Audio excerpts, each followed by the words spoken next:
everything fell apart. Our comms got ripped off. We were in the middle. We are out of line of sight. We're surrounded. Air support's not coming. And yeah, it was just one of those moments where it's just like, yeah, if this is my last stand. If this is where I die. This is where I die.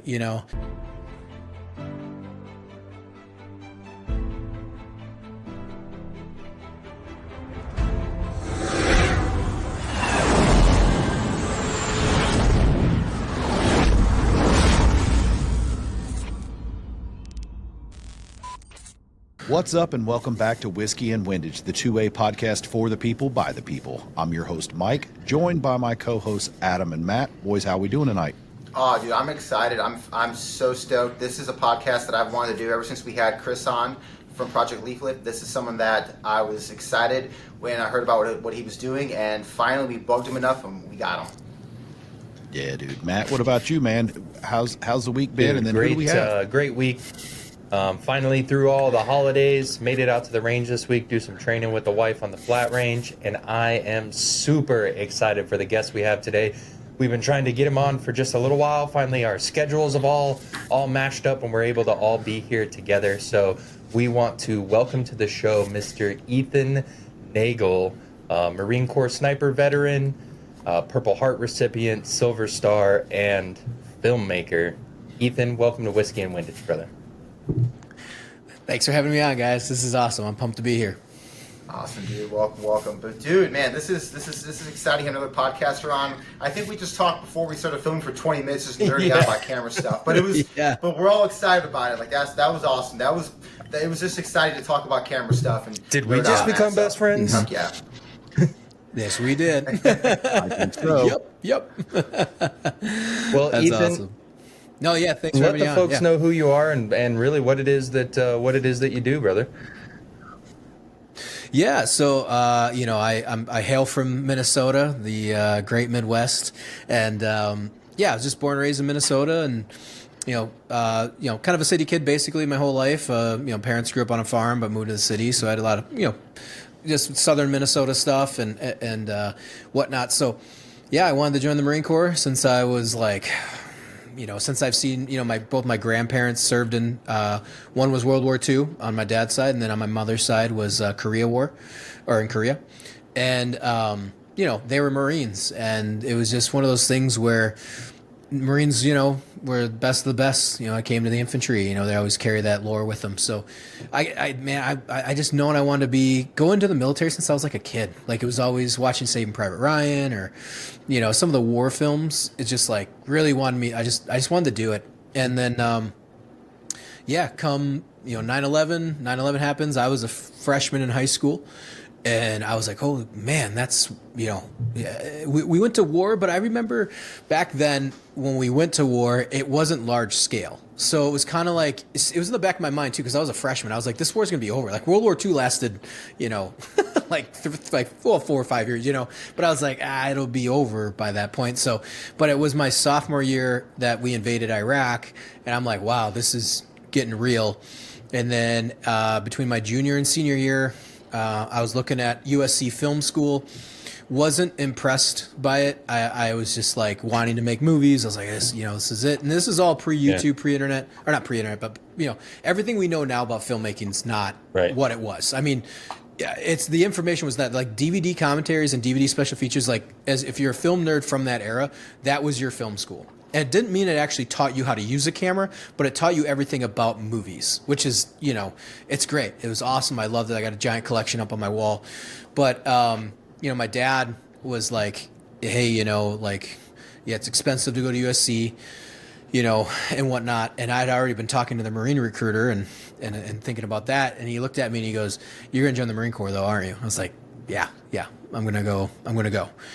Because to me it was like, I don't want to miss this opportunity to go to war. Like we were in Iraq, it was in the headlines, this was 2004. I signed the papers beginning of my senior year.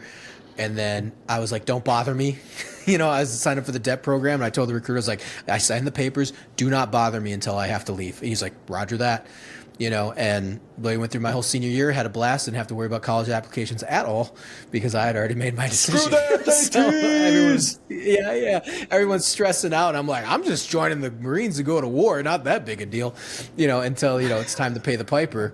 And, you gotta get on that plane to San Diego and step on those footprints. Then it gets real.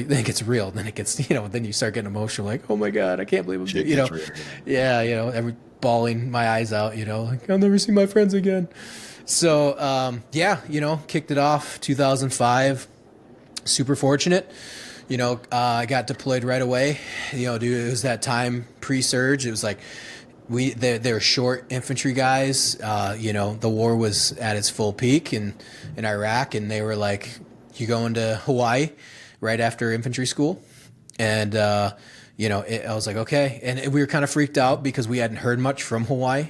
We actually were like, oh man, it's like, do they deploy? Because there's nothing worse than being a Marine infantry in peacetime or at a unit that's not deploying. Like, that's just what's your job? Biggest nightmare. Like, what's your job? Yeah. Like, you're just gonna get hazed. You're getting hazed the whole time. It's just like, it's crap.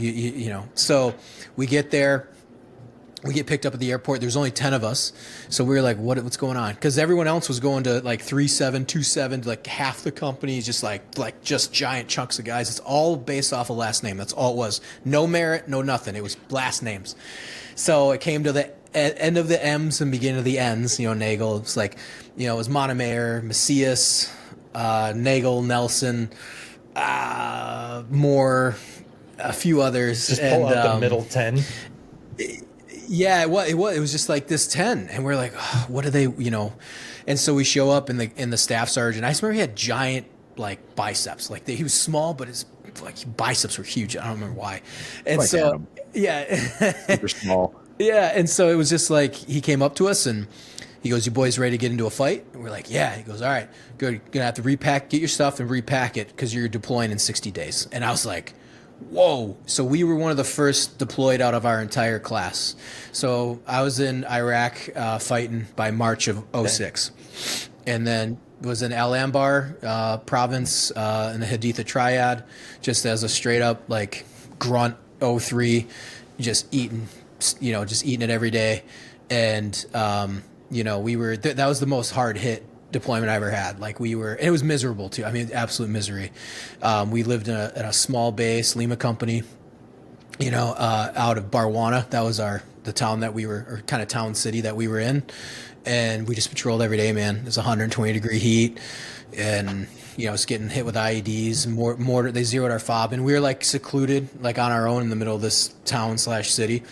And they were just, zeroing us in. They blew up our fuel farm. It was like you housed the whole company plus full of Marines inside of like a schoolhouse. It was like schoolhouse plus. It was like really tight. And we were just getting hit. And we self-sustained the whole time. Like we didn't see, I was joking about this, I had one clean shower in 7 months. Because we were supposed to go back to Haditha Dam. And so every month you're supposed to do like a reset. You would not do anything. The goal was like you go there for like 48 hours, you shower, you use the laundry, you sleep in a rack and you watch DVDs, and then you shoot some, you zero your rifle and you go back to the fob. We did it one time, but the MSR was so hot and heavy. I think it was MSR Phoenix, and the amount of IEDs they hit every day going up and down that it wasn't worth the risk taking squads or platoons up in rotation. So we did it one time in May, and then it just got too hot, and they're like, "You guys ain't going back." We're like, plan. Yeah, need you guys to hang out. Yeah, change of plans. I was like, "Thanks, all right," So that happened, and it was like I said, it set the standard for pain and misery, and came back. Lost a good friend of mine literally the week before, Ryan Miller, and then. It was that sucked because we were like on the home stretch. You're a week left, and we lost one of my closest friends. So it was just a kick in the gut, and we were fortunate. I think the thing was Lima Company, we got hit with mortars and IEDs, whereas like the other guys across the river were getting slammed pretty hard too, and they lost that. They were main effort. I think it was Kilo Company, so they were across the river and they lost more. We lost a total, I believe, 13 on our deployment, and a lot of it came from Kilo Company and India Company, But the thing was, I was a bit detached. I think it's just like this weird game of like psychology. It's like we lost a lot of guys, but I didn't know who they were. Right. You know, like at least because I didn't come in with that boot drop. You know, but my friends that I were close with, they knew them. So it was even harder for them because they had come in with that giant wave of guys into the unit that they had lost. So anyway, so we got hit pretty hard. Came back in 06. It was September of 06. And then I came back and I was just like hot and heavy, ready for vengeance, man. I just wanted to kill everybody that I could. And so I was like, all right, like, snipers are the best of the best in the battalion. I'm going to try out for them, you know, and I just want to, you know, take the fight back to Iraq. You know, by the grace of God, I was, you know, I got selected, and then they went into a 30-day SIP, sniper induction platoon, and then survived that. And then they're like, hey, you got all the quals to go into sniper school. And so I went right in, man. So there was like no break. And so it's really weird when I talk about my Marine Corps career because there's no like 6 months where I just sat around and do anything, or we did like, hip pocket. It was like go, go, go, go. And so we came back, and God, we went on leave in October over Halloween. And I think it was the weekend before Thanksgiving or something like that, the way the indoc.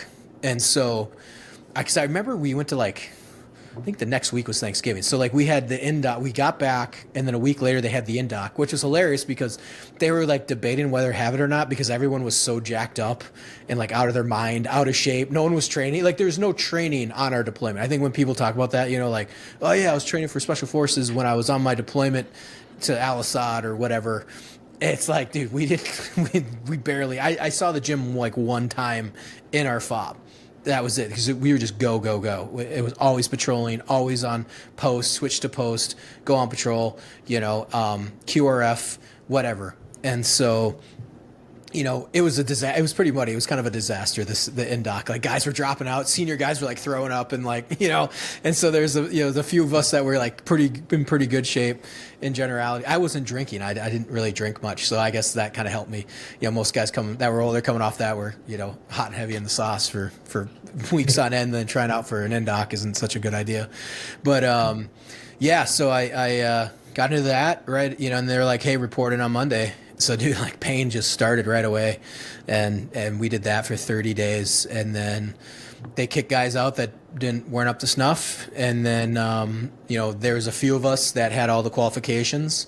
Like, so some guys were great. They were senior guys, but they didn't have their expert qual, so they had to, like, go back to the rifle range or whatever, whereas, like, in GT scores or maybe whatever they were doing, or ASVAB, I can't remember what they went by.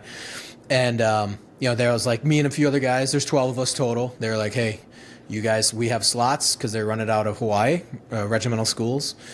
They shut it down, I think, a few years ago now. And then they said, hey, you're going to you're going to sniper school. And I was like, man, I treated it as like the only opportunity I'd ever get at this. Like, that's it. Like, my life revolved around sniper school. I don't know if that's like a mentality that people have, like, say if they go through selection or they go to, you know, Army SF or something, like you can get rewashed. Or say SEALs, you talk about, you know, whatever, or like SF or whatever. Like, you can go back because there's a pipeline, right? There's like, there's always another try, you know. Whereas the Marine Corps, there's no another try. Like, you either get this opportunity or you never get it at all. There's like that's also for like Recon. Recon actually has a pipeline, or like you can sign a contract, but even then, man, it's up to whatever mood that Marine is in when you show up. And every unit is different with their standards. They're different with they could just not like you. And they're like, dude, get out of here. The fuck off, you know? So it was just like, I just kept my head down, was like, I'm not partying. I'd never really partied much anyways, but I was like, dude, I knew the sniper handbook pub. We had the whole thing. I knew it back and forth. I knew every single definition. Before we even stepped foot in that classroom. And it's just like 12, or I think it was like 10 to 11 weeks, just straight out, man, just went to bed. I remember one of the guys was like, hey, you want to go skydiving? Like halfway through the course. And I was like, yeah, that sounds awesome. no, I'm not going with you. You know what I mean? Like we're almost like we just got done with stalking, which is like the biggest killer of everybody. And I'm going to go jump out of a plane, and then snap my ankle in the drop zone. Yeah, that's not happening. And now, my whole life completely goes, not derails, but it's another path. It's completely different. I do want to ask you, sorry to interrupt, but I do want to ask you, whatever you feel free to talk about sniper school. Like, what's that like?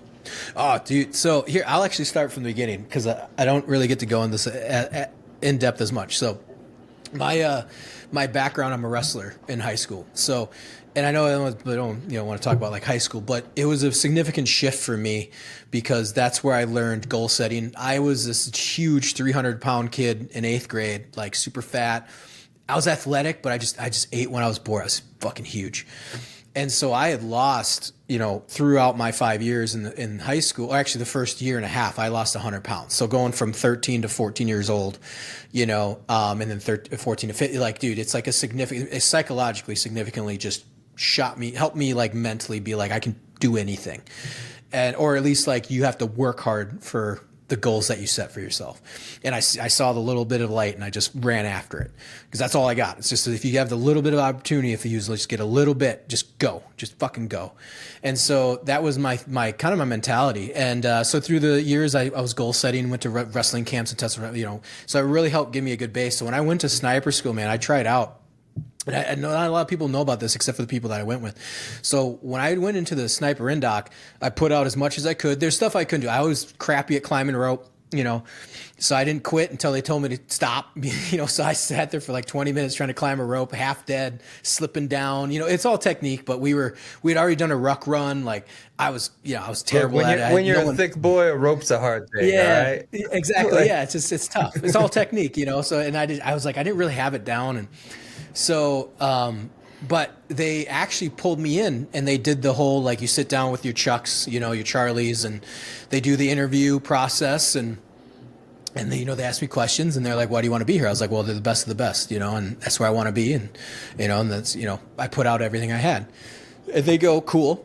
They go, well, you're not selected, where why don't you come back and try again? And see if you're, and maybe you could do some better next time or something like that. And I was like, all right, sounds good. I'll be back. So I left the room knowing I had not made snipers, like knowing I tried everything I had. At least I tried because I had some good friends, good close friends that were like, I'm going to try the next time. I'm going to try the next time, or like, they're going to offer me team leader. I'm going to, for me, I'm just like, dude, these are the best of the best, man. Like, win, lose, or draw, like you got to try. And so I went back to the room, a little bit defeated. I just got my ass kicked for I think it was 72 hours, but I was one of the fastest ruck runners, best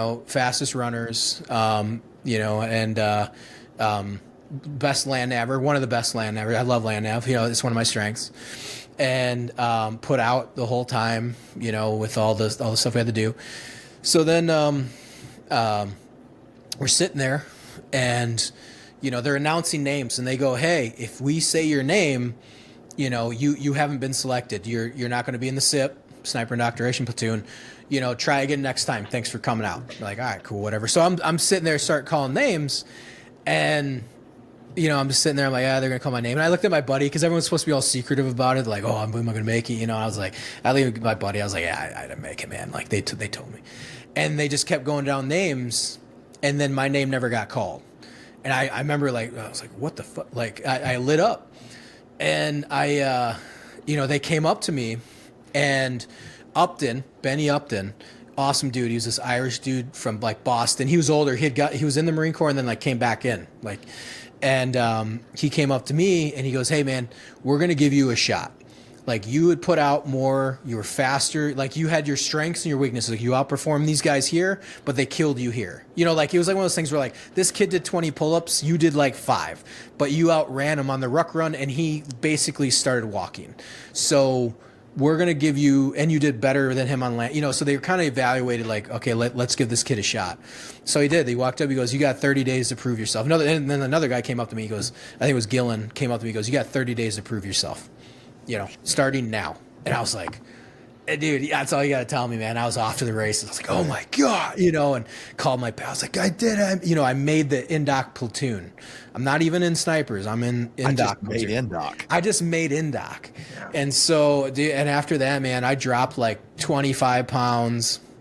Maybe not that much. Maybe it was something like that. But I mean, like, I just ran every day. I could outrun everybody, not by speed, by speed, but I could outdo them. And like, if it just came to just keep running, like there's maybe one or two other guys that could outrun me. That was it.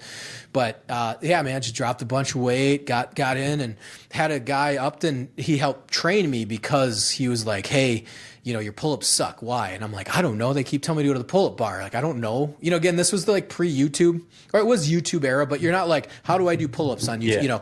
Like someone show me. So, and everybody in the Marine Corps was like, hey, go up to the pull-up bar and just start. I was like, that doesn't help if I can only do three. Like, what's going on?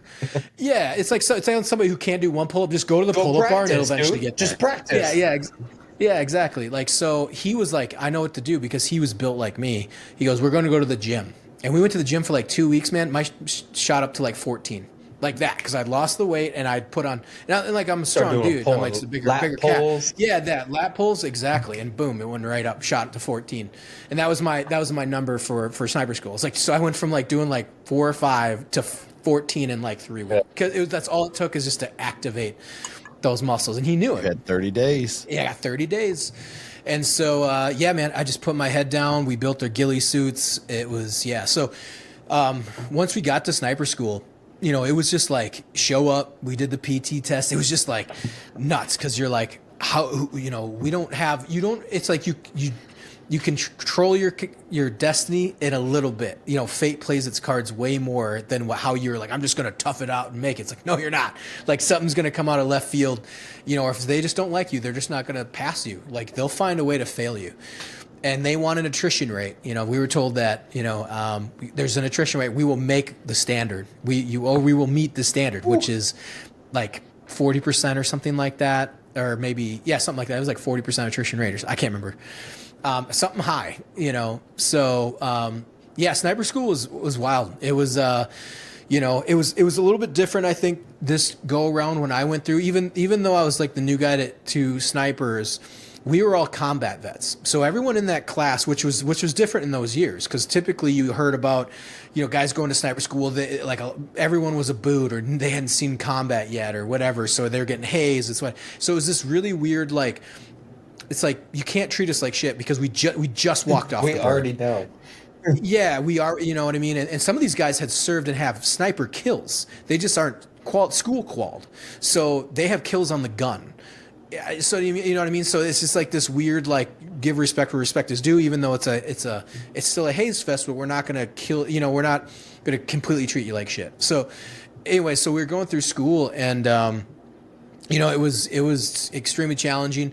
A lot of academic, like we did ruck run everywhere. You have to go back to the armory every day, with your pack, and you do the shuffle, all the way to sniper school. We were all in K base, so it was probably maybe half mile, maybe more. I don't remember. To the armory, to regimental schools. We had to do that every single day, and then. K-Bay is beautiful, though. Can we just say this? I was in Schofield for me.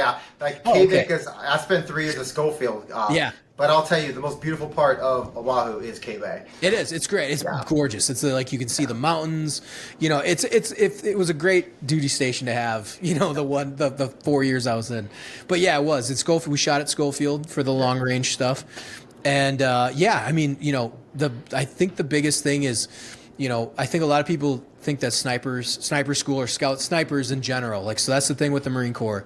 It's the scout sniper aspect, those two words together, that carry the weight of what they are from the legends from Vietnam, but also the weight that it carried into the GWAT, because it's more than just shooting. Like, shooting is the easy part. Like, we had the Cadillac of sniper rifles. I should be able to throw my wife on that thing and hit 1,000. Like, that's what it is. I mean, it was the M40A3 at the time, 18.5 pounds, Macmillan stock, Schmidt-Bender scope. It was 3 power to 12, I believe, which was more than the Unerdal. Unerdal was a fixed 10, I believe. We shot in Mills, not in MOA. We were like one of those first classes that were actually 0317s, not 8541s. I think we were like class 1 or 2 or something like that. That was, 8541.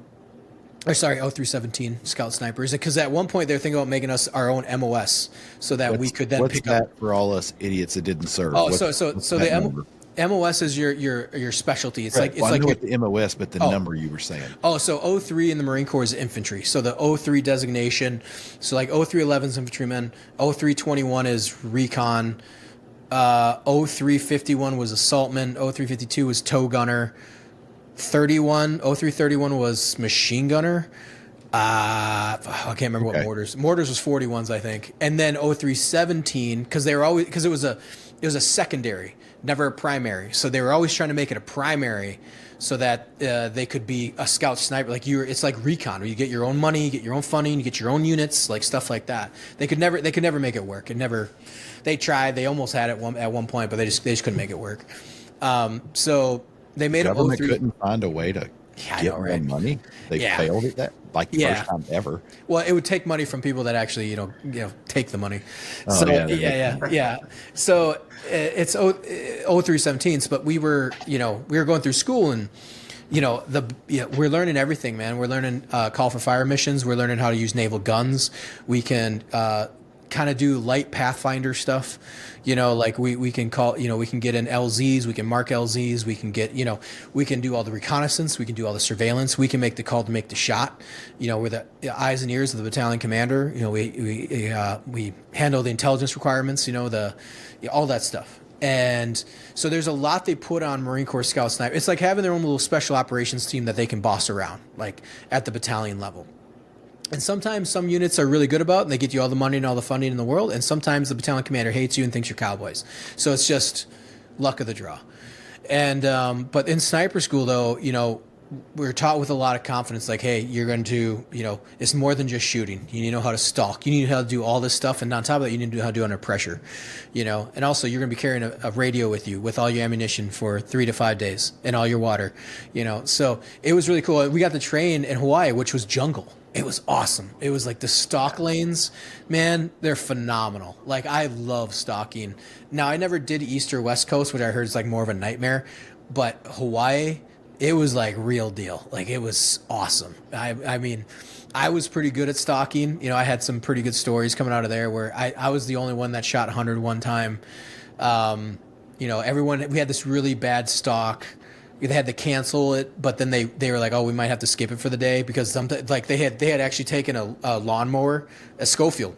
Schofield had taken the lawnmower off this one lane, and they're not like official scout sniper stalk lanes, but so they were like, oh, we're going to do a grass stalk, which is like super challenging. Well, they came in with a lawnmower and like mowed this whole area, training area. And so there's like nothing left. And so the instructor's like, oh my God, like, what are we going to, So then they found this one thing and it was the worst stalk. It was like a dip. So essentially you're going into a V, like, which is terrible. I mean, the observers are here and you're crawling down, like, they're going to see you. So it was like unintentional, but it was like what they could find last second. So there was only like, you could only make shots at like, I think it was like, we had to get within, I think 400 yards. I can't remember. It's kind of a blur, but we managed to get the minimum distance or the max or minimum distance of like, hey, I was at like 398 or whatever it was. Yeah. And I took the shots, and it was like they're not supposed to, but obviously they could do whatever they want. But they're supposed to like walk the stalk or the walker, the observationists are supposed to like walk them on, and they're not supposed to. They call it combing. And so what they'll do is they'll see if they like step over an area, and they're like, oh, back up. Oh, and then they'll try to comb it, and then like sniper at your feet, and so they'll try to comb the area, right? And they tried doing it with me, but the thing was, I was on the side of this like slight ridge mountain, so the only thing was like exposed was like my head. I had no ghillie on because basically my shoulders down were like basically behind a hill, and so I was like, you're not gonna find me, and so all I had was just my sniper rifle ghillied. Everything was good. They had no idea. They were like over way to my right, trying to comb. And they're just like, go back. And then I heard the radio, because you can hear them on the radio, the walker. And the walker's like talking to you. They're actually like, hey, where are you at? And I'm just like, I'm over here. And they'll be like, okay. And they'll just keep looking forward. They're just, because they just want to have an idea, right? And it was really funny. So they're on it. And I can hear over the radio, they go, I know he's there. I know he's fucking there. You know, like you can hear it coming from the truck. And I'm like, you ain't going to find me because you're like 10, 15 yards. And, you know, and the walker's like, he's not, they're like, he's there. Is he in the area? You know, and I'm like, you're not supposed to do that. You know, and so, and the walker, though, was great. He was awesome. He goes, I can't remember his name. And he goes, no, he's nowhere around here. He's nowhere around here.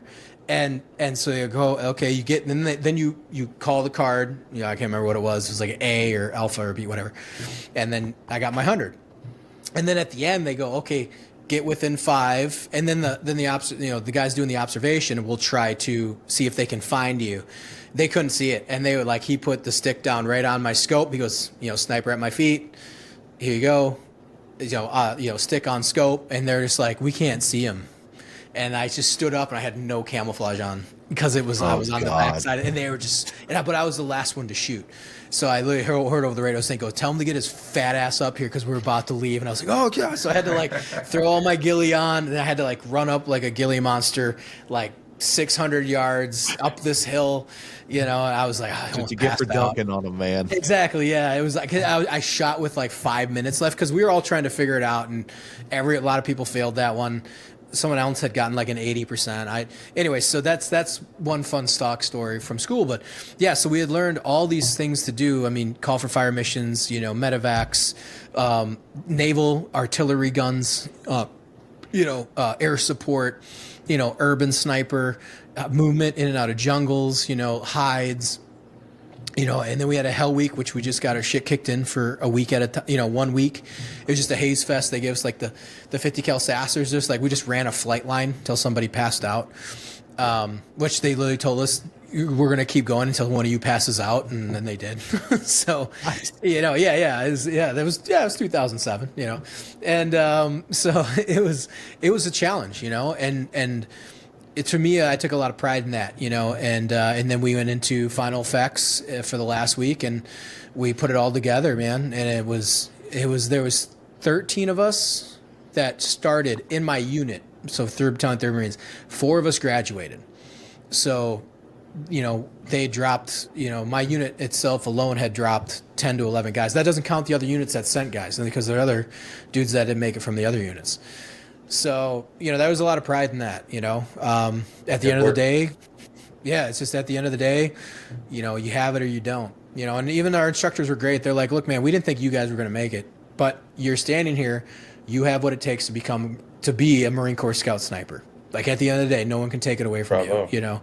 You did everything you needed to do. You did it correctly, and you did it well. You know, they would always tell us, you know, what's a doctor with a C average? Still a doctor. Still a doctor, baby. Still a doctor. Like, just show, you know, get it done. You know, you don't have to be, you know, honor grad or anything else. Like, just move forward. You graduate, exactly. So Ethan, like, go ahead. I'm sorry, Adam. I don't want to interrupt, but what's the career progression from here? So you finish up sniper school, abridged version. How does that lead to, you know, discharge, the completion of your military career, and then contractor, and then film? Okay, yeah. So that's a wild path in itself. So I get done with sniper school, and I have about maybe 2 months off. Not even 2 months. We finished in March. April, May, and June we went to CAX. July we deployed, or end of July, beginning of August we deployed. So. And half my unit's gone, half my sniper platoon's gone because those guys are still going to the next sniper school. So it's like half the platoon's gone. It's a shit show. We're at CAX. It's an absolute fucking nightmare. We go into the Fallujah provinces in end of July, I think beginning of August, 07 to February of 08. Kind of hot in the first month or two, and then it just like shut off like a sieve, man. Like, it was nuts. It was like somebody just turned off the lights, and there's no one we could find to kill. Like, no one. Tier 1 IED sites were gone. Nothing. And we were basically, it was like, and then we were the first unit, which was cool as a commander, but as a ground guy, you just want to go shoot and kill people or fight, you know. So they weren't even pawning us off to go to like Baghdad or go to somewhere else where there was action happening, because they didn't want to lose anybody. And we were the first unit in Iraq to come back with everyone alive. So, which is, you know, cool, you know, obviously, cool. You know, but the commanders were eyeing that because basically everything had shut down. So we would run a mission maybe once every few weeks, but because they would deny us the missions, over, and it was like they were just making up excuses not for us to go out, because it's like you send a sniper team out. What are we trying to do? We're trying to kill people. So they don't want an investigation. So they're just like shutting us down left and right. And we're frustrated, but at that point we're like, what are we going to do? Like, there's nothing we can do. We're not special forces. We're not on our own. We're just Marines that are just at the mercy of the battalion commander, who's a good dude, to be honest with you. It's just, there's nothing to do.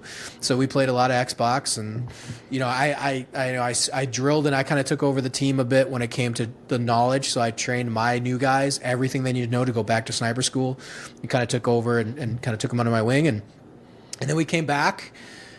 Afghanistan started popping off. My brother was there and with 1-6 as a combat engineer, and we had heard that like it's just going wild, and then we started getting the after actions from 1-6, and it was insane. So we were like, we got to get over there and get in this action somehow, some way, whatever it takes. And it was just all over the news, kind of blew up. So that was spring of 08. They had offered the combat advisors. I remember when they offered it to us, but it was right when we got back. So I was like, sounds kind of cool. I don't know what I'm going to do with my life. I think I'm going to go to this art institute for digital filmmaking.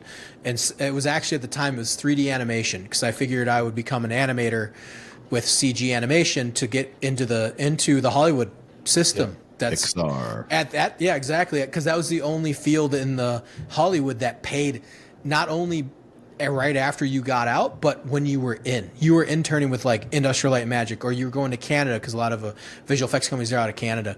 And so I was like, well, I like computers. I like it. Maybe I'll do that, and then that'll be my way in. Well, anyways, long story short, was like, all right, I want to go back.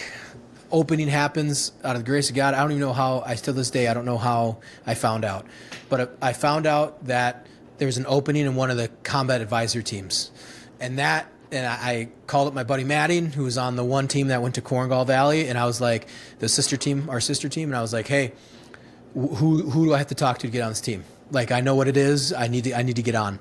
And so he's like, I don't know how you know about this. That was like 2 hours ago. And I'm like, I don't know, man. Just tell me who I got to talk to. I used to know people. Yeah. And so long story short, there's a whole fun long story with that too, but long story short, I get on the combat advisor teams as like a late addition, because one of the guys' wives said that she would leave him if he deployed again. So that guy dropped, and I came on. So, and and thanks, dude, ma'am. Yeah, it's like my whole life trajectory changed after that. Like everything I knew I was going to do after the Marine Corps, everything I had happened to me applied to this third deployment. It was like an apex of it was awesome. The things that we did. We weren't as kinetic, obviously, as Korengal Valley, our sister team. I mean, they had like 275 firefights. Like, it was nuts. But we were doing everything. We had worked with NATO ISAF. We were doing operations with the French Foreign Legion.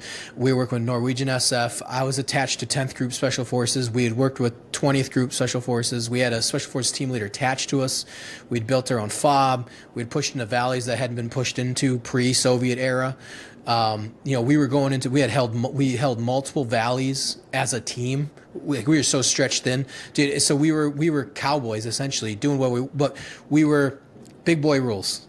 So, but that's the thing, is a lot, the guys the corporals and the sergeants were on our third and fourth deployments. Like, we were 3-timers. Wow. So I was a 3-timer, and some of the older, like, staff and above, there's a few, like my buddy Herman was like on his 5th deployment.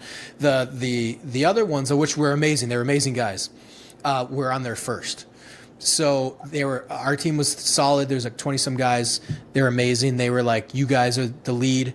We're combat advisors. You're 0311s. You're the lead, and we led the charge. We obviously had officers that were doing the missions and stuff, but spearheading missions. I was spearheading operations into valleys with NATO ISAF, special operations, all that stuff. So it was just insane. It was like a crazy trip. Just the load of responsibility that was on us. Stood up my own sniper school and with the Afghans. And then, working with special forces, we got into a few firefights, with the French and the Taliban and all this other stuff. And we were drinking. It was just fun. Like, it was fun. Like, we just, we were responsible, but it was just, we had it was great, man. And we were in the back of like a Ford Ranger with t-shirts and a ball cap, bombing down valleys that's it. Like, that's all we could do. We were Alamoing our trucks, and it was just, it was crazy. The amount of responsibility we had, And what we were doing, you know, most people don't do that. The SF guys called us crazy. And so it was funny. He's a good friend of mine. He's like, you guys are one gun truck and one truck of Afghans, and you're going into these valleys. And we're like, yeah. And they go, are you guys crazy? We're like, well, we have to do our job. It's like the weird Marine Corps way. It's like, yeah, you don't have any, you have no training, you got no money, do the job. Yeah, what do you want? What do you want to do? Like, we do the job, you know, whether we have it or not. And so, because you have to execute the mission. And so, you know, do everything with nothing, you know. So yeah, and then that changed my whole life, man. I worked with contractors, Blackwater, worked with, you know, 20th Group Special Forces. Like, it opened up my world to the rest of the military. Worked with like National Guard, which was like phenomenal. I was like, dude, I love the Guard. Like, Guard guys are awesome, man. And they were just like, they got all the money. They were the coolest guys. We got our own mortar team attached to us. You know, it was insane. And the bulk of the responsibility too, when like you're trying to help, you're working directly with the people of Afghanistan. You're working directly with the army, going after Taliban, hunting them down. You're dealing with all the like geopolitical bullshit that goes along with it. So now I'm having to deal with commanders that are probably on the take. You know, you're trying to complete your missions. You're trying to get humanitarian aid to these people. You're getting shot at. You know, I'm a corporal, but you're, you know, running around with, you know, it's like you're also like, look, people perceive you how you look. So ball cap, t-shirt, multicam pants, and a spray painted, I had painted my rifle, man. They thought I was Delta. Like, it was there. I was like, which I never claimed I was by no means, but you know, they come up to me. They're like, dude, is that like a Delta? You know, one of my commanders like, no, it's Corporal Nagel, man. It's like, Corporal Nagel. Yeah, just making sure, because we have friends that like call you out. We'll get you on that one. Oh, I know. Yeah, exactly. Yeah, no stolen valor here. Yeah. No attacker grenades, no stolen valor here. Exactly, no stolen valor here. Yeah. So it was funny. Like, the SF guys came up to me once. And they're like, Salam alaikum, you know, and the Norwegian SF. And I go, oh, hey, what's up, guys? What do you need? And they're like, oh, we thought you were Afghan commando, you know. And I was like, oh, no, man. Like, what do you need, you know? And so they were just, it was awesome. It was an incredible experience. And it just opened my eyes to, like, everything. PMC contracting, understanding geopolitics, like understanding how the war was going. Because, like, when you're a Marine infantry, dude, your blinders are like... It's like that. You're looking through. I do this. I'm told this. I do this. Yeah, I don't know what's going on in Haditha. I don't know what's going on in Haklania. I don't know what's going on in my AO. All I know is there's a pinhole, and I'm looking through it, and that's the only thing I see. I don't know what the intel is. I don't know anything. Scout Sniper Platoon like built on that, where I started expanding and knowing my AO. I had access to all the intelligence, all the maps. Like, so it was like, oh, awesome. And then when it came to combat advisor, it was like the world opened up, and it was just like, this is really cool. And then you learn about other units. You learn about other opportunities. You learn about all these things that you just wouldn't know, like, just because the Marine Corps doesn't expose you to it. So anyway, so I immediately was like, I'm going to be a contractor. You know, I'm going to pursue other, you know, military endeavors after, and then, you know, be a PMC and make money. I knew I was going to relax and make money and then go to film school, eventually go to film school.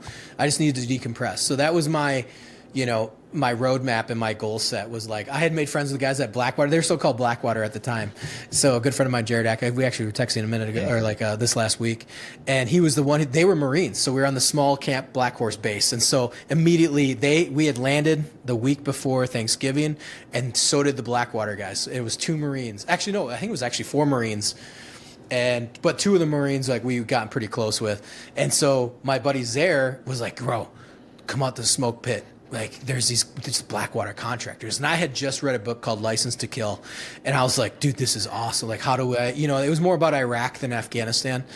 And I was like, oh, yeah, cool. Like, let's go. So, you know, the group of us went out. And Marines find Marines. So these guys were like, dude, we just got out like 4 months ago. This is our first contract. I was like, oh my God. And I was like, what, how much are you making? They're like, dude, we're making $15,000 a month. And I'm like, get the fuck out. Like, are you serious? You know, and they're like, it's tax free, man. Like, it's awesome. This is your VA disability. This is what you gotta do. This is you gotta take off, man. This is what, you know, like, he's like, you got this guy, I got a tax guy. You come do it. Hey, here's our number, you know. And we hung out with them for the 10 months we were there.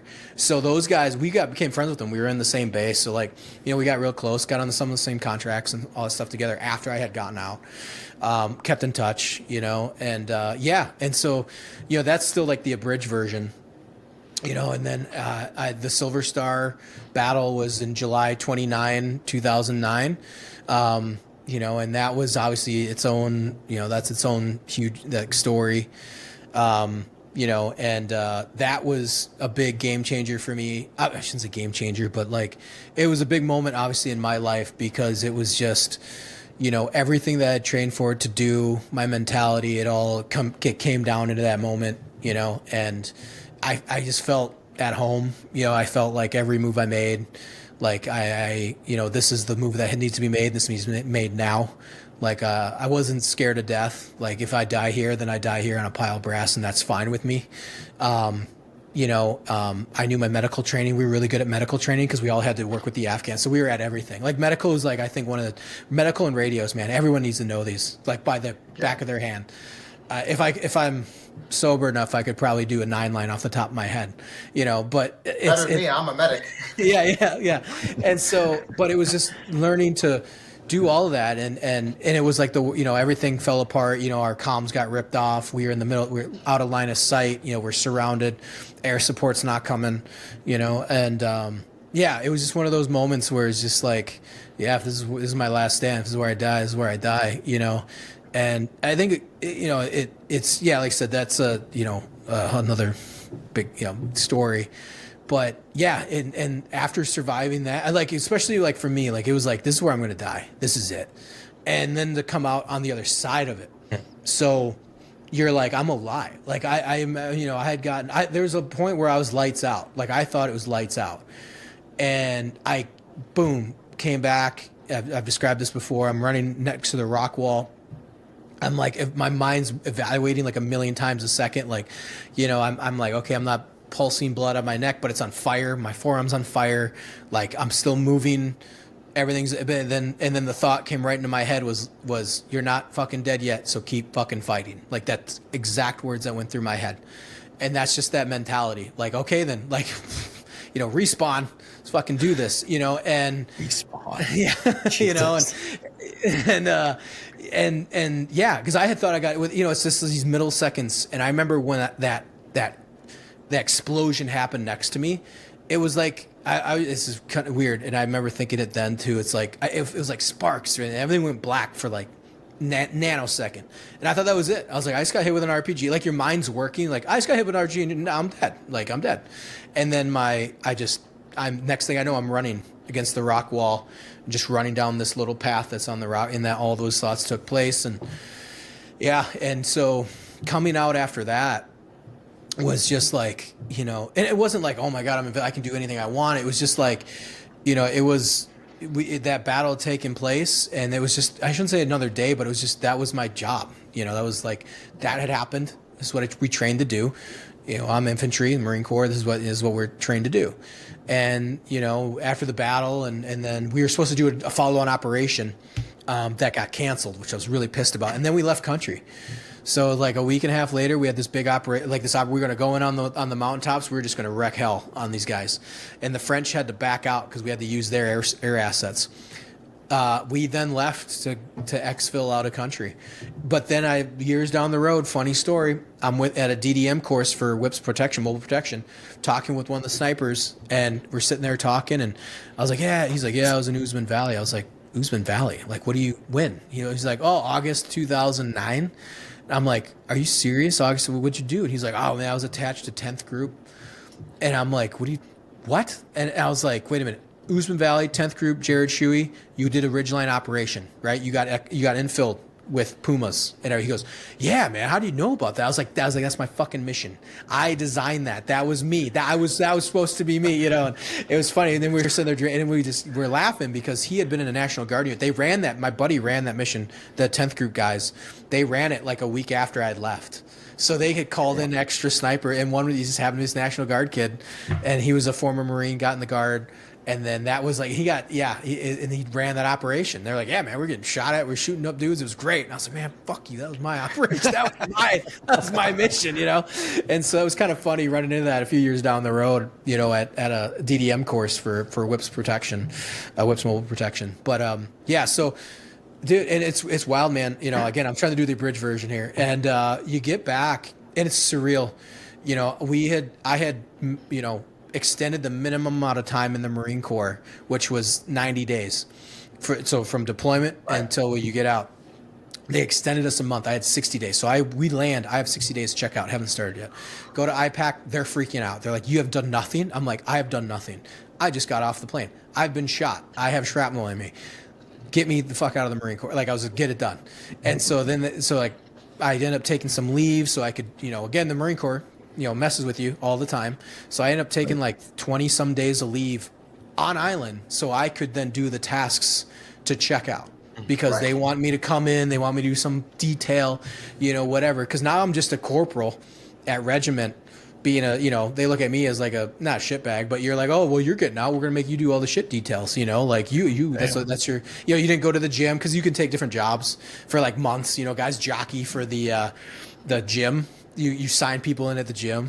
So, that you do that for months. That's your job. You just like go in, you sign people in. Hey, thanks for signing in. And then you go home after a few hours. And that's your job. That's like a cush job at regiment. Tell you, yes. So, I didn't have that time. And so I had to sell my leave back because I couldn't take terminal leave because they're like, you don't have enough time to check out. So I had to sell, I lost like a few grand on that. But to me, I was just like, I don't care. Just get it done. And it was surreal, man. I had gotten out. One of the guys when we were filling out the paperwork goes, oh, you're getting out November 10th. And I'm like, yeah, so? And he's like, well, you know what November 10th is, right? And I was like, looked at him like, the fuck, what are you talking about? What's November 10th? He literally goes, that's the Marine Corps birthday. And I go, oh, yeah. Yeah, I don't give a shit. Just get my, it was like that bitter. Just sign the fucking papers. Yeah, exactly. It was like that bitter Marine veteran moment. Yeah, exactly. Yeah, exactly. It's like, I don't care. Give me my, like, you think that's the last thing that's on my mind, and so, yeah, it was kind of crazy, and I was telling you this, and I told my wife this. It's like, it was really, that's when things get surreal. Everyone thinks it's like you're in a firefight. It's surreal. It's not. It's when you're finally alone and you're like, this is happening or whatever, or like you're just like that happened, or when it gets quiet. It's quiet, and that's when it becomes surreal. And I remember I walked in, it was November 10th. They had their DD-14s laid out on a table because they were only going to do a half day because it was a Marine Corps birthday. They were going to cut the day. They weren't even actually going to they were going to have the day off and make us come in the next day. And I was like, we're not doing that. So they were like, you can come in the morning, sign for your packet that's like laid out, and then we'll hand you your plane ticket, and it's over. We'll give you your DD-214 in hand, which is, again, not rare, but kind of rare because most people take terminal and then they send them the DD-214. Yeah.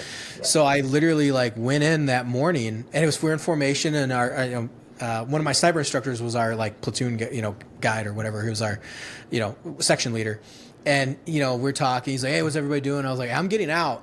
And then they're like, whatever. Because everybody says that. They're all, we've been getting out for like 3 months, They're like, no, I'm getting out today. He's like, yeah, okay, whatever. So I go and I sign, and I go back to my barracks room where my buddy had just reenlisted. He was actually going to get out, and he decided to reenlist. And so I remember walking in, and I just sat on my bunk, and on my bed. And I was just like, it's over. What do I do with my hand? Yeah, exactly. You're just you're seriously it's crazy because then you take stock, said the abridged version, 3 combat deployments, Marine Corps Scout Sniper, Purple Heart. Rumors had been I'd been nominated for something, but I was like, I'll probably get downgraded and they'll tell me to fuck myself, whatever. So is what it is. And so, but multiple combat deployments. I had a gold star on my combat action, on my car, combat action ribbon, which is a big deal, for us back in 2009, especially if you're a corporal. You have this stacked resume of what you've done, where you've been, especially with the ETTs, the embedded trainer teams that we were on. So I got 24 months in combat and a 4-year enlistment. Wow. And that's when it was surreal. Then it's I look at what I did, and it was like a whirlwind. And every day I was just trying to survive. I'm not I work my ass off every day. So because I was never a PT stud where I go, let me get over that pull-up bar over there. I'm going to knock out 20 and I'm going to run an 18-minute mile. And I work out 3 times a week. Barely. I'm not that kid. I'm the one that's working out 7 days a week to try to make sure I can, run a decent PFT, just working my ass off. So it's all that stress and pain and all the things you did. And it's just I'm sitting on and it's just thanks for your service. Here's your DD-214. It's over. It's over. But you said that at the beginning. You said that you know, when you signed on, you didn't want to be the guy. You didn't want to be the Marine in peacetime. You didn't want to be that guy. And so it's like, be careful what you ask for, because you got it. Yeah. And then you're sitting in your, you know, you're sitting on your bunk on your way out, and you're like, holy shit. Yeah. Yeah, it was. You know, well, I expected because you don't know what to expect until it happens. You know, you don't know until you know. You know, and I thought it would be like, you know, like the Vietnam days, like I'm going to do my one deployment and then we're going to come back. You know, I had no idea. I didn't know how the Marine Corps worked, you know. And so you're like, okay, you get 2 deployments. And I kind of figured that out. Okay, we got 2 deployments, you know. But for it to kind of rapidly hit so fast, you know, typically you get to a unit, you got 8 months at your unit before you deploy. Right. I didn't. I was gone. And you're just like, go, go, go. Yeah. And so that was crazy surreal. Super pumped I got out, you know, November 10th, 2009. And then, you know, same day, Modern Warfare 2, Call of Duty comes out. You know, phenomenal. And I played that for the next, you know, 2.5 months and drank, you know, Captain Morgan private stock till 1 a.m. in the morning and prestiged. Yeah, you know, so it was funny. My parents, because I lived with my parents, and it was funny too, because I couldn't stand still for too long.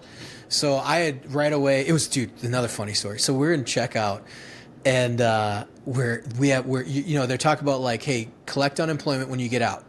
And there's this lady, she was like the VA disability rep or VA rep or something like that. But she was also going over like your unemployment stuff. So like when you get out, you can collect unemployment, and they had extended it for 18 months at that time period. It used to be a year. Then she was like, hey, so she comes in, man, and she's like a medically retired Navy.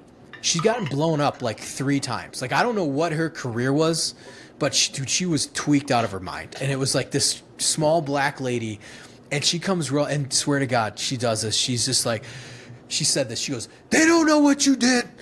They don't know what you saw. You collect that unemployment. She goes, you take a break. You don't do shit. You don't do shit. I was like, yeah, dude, it was super funny. And we're all like, what the fuck's wrong with you? You know, like even the infantry guys were like, what the hell have you seen? You know, she was out of her mind.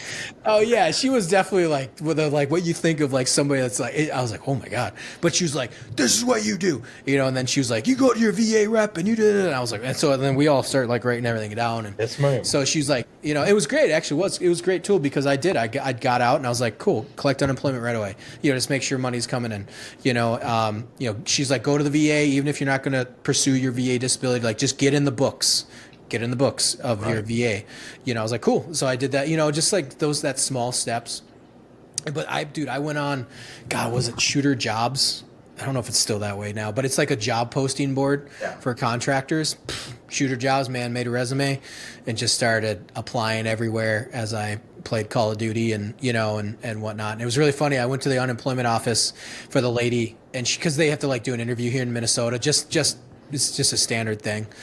And she's like, so what are you looking to do? And like on my thing, it's like, what's your projected income that you're trying to do, or like what your job is, and what you're applying for. 15 grand a month being a contractor. Yeah, I put in $185,000. Private security, overseas, high risk protection. She looked at, she goes, yeah, okay, that's fine. You know, she's like, you're not planning. I was like, no, I don't plan on being here for more than a month or 2. She's like, you just got out? I was like, yeah, I just got out. I'm trying to go back. She's like, okay. Like she just stabbed me, like, you're, you know, get out of here. Like, you're not the person I need to be talking to. And, you know, she's like, you're fine. You'll be okay. So that was kind of funny. Yeah, and then took my first contract. It was actually a buddy of mine. It wasn't super sexy. And then I started, that was fielding metal detectors for about 2.5 to 3 months. And that was an amazing time. Like, that was a big closure for me. Psychologically, for some reason, it was like, it brought me back to Afghanistan by February. So I had gotten back in October, and I was back in country by February. And, yeah, so making way better money though. Way better money. Yeah. You're going from E4 money to contracting money. Oh my God, yeah. Dude, unemployment money was awesome. I didn't have to do anything. I was making like $1,200 a month. Living with my parents, making $1,200 a month. That was awesome. You know? And anyway, so that was my first contract, and I did that from February to May, and that was like a big decompress. Dude, I ran into the team that relieved us. Dakota Meyer had done the Medal of Honor run. He was in my sniper platoon. He was one of my boots. And he had got on that rotation that relieved us. And so we had heard about it on our way back from Hawaii. Like, so we were flying into Hawaii. We land in Hawaii. When we got back from Afghanistan, they go, hey, General sat us down and goes, hey, you guys did a great job, but we got to inform you that, 4 Marines have been killed in this big battle. That's all I knew. And then over the months, I had started hearing more rumors about Meyer and whatnot. And then I called him that next summer after my first contract. He had called me. And he goes, hey, man, I just want to let you know your Silver Star and my Medal of Honor are next to each other going up the chain of command. And I was like, okay. Yeah, I was like, cool, man. Thanks for letting me know. I heard, like I said, I had heard rumors and then I was like, dude, what happened? And he told me everything and how fucked up the situation was. And we had known it. We had tried extending to stay with those guys because everything was so jacked up, but there's nothing we could do. And they walked into a hornet's nest. And a lot of it came from the military, like the teams themselves, the way they were being formed. Like, we were the last leg of like decent teams going out. And so his rotation just was like full of a bunch of pogues and metal chasers. And they got their shit kicked in. And, they had one of their guys that was relieving our team got killed like before they even showed up. He was like their advon. And they just weren't ready. They were thinking that it was some like walk in the park. We're going to just hang out, do whatever. Okay. And the dude, they actually got rocked. And one of the reasons I talked to Meyer, that was one of the first ones, or not first ones to talk to him, but, before they wrote the book and everything, I was like, he told me one of the reasons, the only reason he's alive is because he was about to get in the truck before the operation. And, because we were talking this is on the phone, it's before any of the stuff came out. And he goes, yeah, the one guy took him out of the truck and he's like, what are you doing? And he goes, Meyer, you already have your combat action ribbon. I'm going to go get mine. And he took his seat on the truck, took him out of his team. Damn. And the guy jumped in and they all got killed. Damn. So they ended up getting killed, and then obviously he does the Medal of Honor and we're extremely proud of him, especially, in 3-3, he's, it's kind of weird us coming, from sniper platoon and produced, a bunch of, Valor Award winners there, Medal of Honor, Silver Star, but we always kind of joke about that.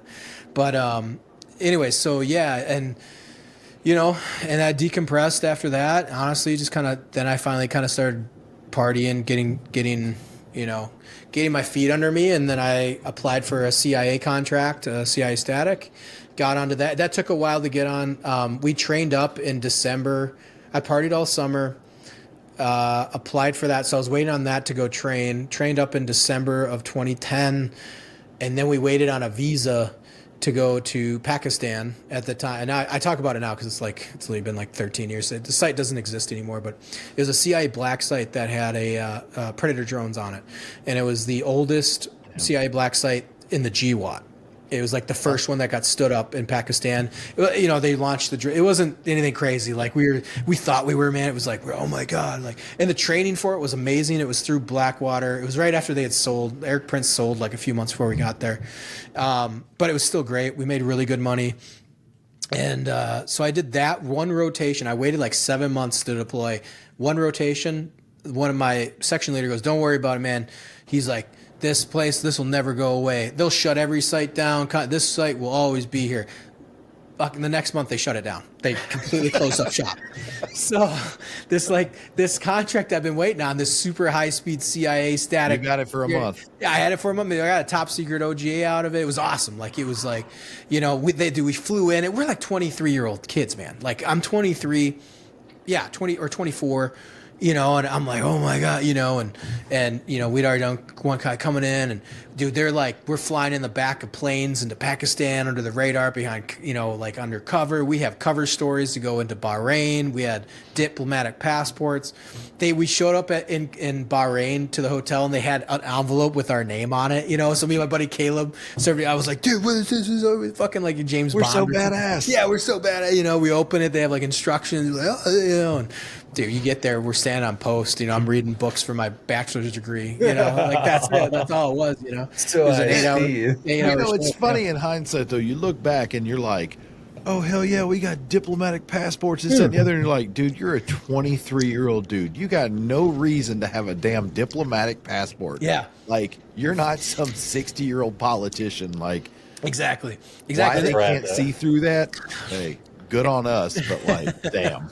Yeah, it was a great contract, and some of my buddies stayed on it, and other guys were trying to jump to it as well. So what happened is I was trying to make money and get out. I gave myself like 2.5, 3 years to make money. That was my goal. Whatever I walked away with, what I walked away with. So I'd always like work for 3 months and then not work for like 7 or 8 because either contracts fell through. There was like contracts that fell through, all this other stuff. Like I was supposed to be on a contract that was paying like $25,000 a month as a combat advisor to the Border Patrol, but then the company said, "You're our first hire. We won the contract. You will be deploying in the next month." I was like, "Cool." Never have they go, "Hey, just let you know, Blackwater is appealing this." I was like, "Well, that's the death of this contract." Because once the company appeals it, it's over.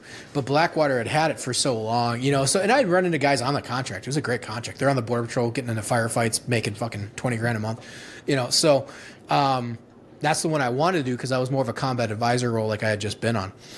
Anyway, so that was happening. In the contract world, it was getting later in those GWAT years. You're looking at 2011, 2012. So I go, okay, I'm going to jump ship. And they were like, you can jump over. We were on the Condor program. They're like, if you want to go to Cobra, which was it wasn't CIA static, but it was protecting black sites asset. It was like weird. It was a secret. They called it a secret. That was our Condor was top secret. Cobra was much more. There's a lot more sites. There's way more sites to cover. Sometimes there'll be 2 guys in a house, or maybe it's a whole fucking whatever. So, compound. And so I was like, well, at the time, Whips Mobile Protection paid more. They paid $575 a day or something like that for snipers. It was like, and so I was like, well, I'm making $450 a day. I'll jump over to mobile because that'd be kind of cool to get that knowledge, And then they're also making more money. They don't know when I could get on the static rotation again. So let's do that. Well, dude, they fucking shut down Iraq, right? Triple Canopy loses the contract. So this was December of 11, January of 2012, right? We pulled out of Iraq completely. We're out. When it came to contracting, all hell broke loose. Everyone lost their job like overnight. Contractors were stuck in Iraq because their companies wouldn't fly them home. Ooh. Or they had contracts. They're like, hey, if they take your weapons, they take your weapons. It's like, oh, so now we're going to be held in an Iraqi jail. So everyone, Triple Canopy lost the contract, or they just went under. Blackwater bought them. So all the operators, which was a ton, jumped from Iraq to Afghanistan, which is a quarter of the size of contractors. So it went from basically just an oversaturation of operators of mobile. So I walked into like the worst scenario. And the only reason, this kind of goes back to before, the only reason I got on the first class or the second class or whatever, because she goes, you're a DDM, you're a sniper. We need to fill these slots per contract. So you have a schooling slot in May of 2012. I was like, cool. She goes, we don't have a slot for you. That starts, I believe it was March of 2012 for whips protection. She goes, but you need to be qualified whips to go to DDM. And I was like, so you're going to get me in that course? And she goes, yeah. And so the only reason why I ever became whips mobile protection because I was a sniper. That was it. Right. And there were guys that were Navy SEALs, SF. They were just door kickers, man. It was just that because that DDM medic title are the specialties. Right place, right time. Right place, yeah, exactly, man. Fate plays its cards. So, so I went and trained up for that for, I think it was like 60 total days. It was like 40 some days as whips mobile protection and then another 20 some days as a DDM. And then I deployed in August of 2012, and I did that for a year. So they would send us home. We did 105, 35, did that for 3 rotations, and then called it, and came home and finished up my bachelor's degree, received the Silver Star. The Navy had lost it. And then my parents found it. My dad found it because he had been told about, because I had known about it. And, for me being the Marine, like I take the silent professional thing pretty to heart. And so I never brought it up. This is honestly talking with you guys, or the last 2 years or so, I've become open about talking about publicly. I've just never talked about it. It's hard to find the information on, honestly. We know about it, but like there's not a whole lot of information of you talking about your Silver Star. So. Yeah, and it's only recently have I gone in depth publicly, which is one is the Black Rifle podcast. It was the first time I've ever talked about it, and that was 2021, I believe. Yeah. And then American Veteran Center, and that was 2023.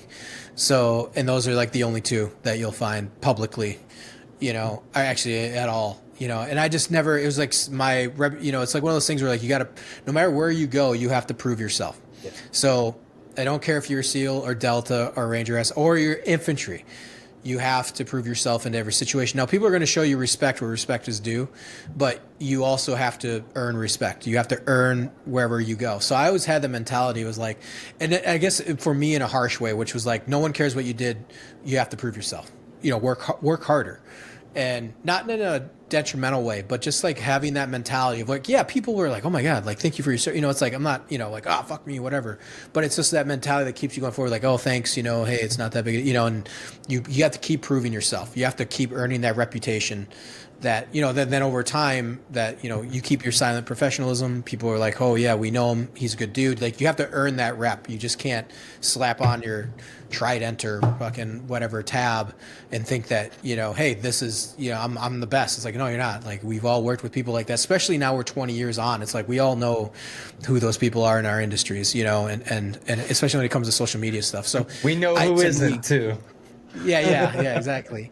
And that's what I mean. I mean, it's one of those things where like, for me coming out of, I say out of left field, but finally opening up and talking about it and being like, and then also capturing other guys' stories. And, Meyer actually had a really good, we had talked on the phone a few years back in 2019, and he had gone on Rogan and, he said something where it was like, hey, we need to tell our stories. And then even, I was like, yeah, he's right. So I was kind of like, well, maybe I should open up about, et cetera. And because you don't want to like seek fame, or it's just this weird thing of like, you want to get things out, but you also don't want to like, hey, check this out. This is what I did, but it gets into that really weird realm, because unless you tell somebody, they're never going to know. Right. It's like that. It's that social. You said to be the silent, the quiet professional. It's that you don't want to boast. It's hey, I got this silver star. Like, everyone knows how rare that is. Everyone knows how honorable that is. And so I could, never being awarded anything close to that, I could understand how, like, you don't want to talk about that, because if you talk about it, then you're being boastful.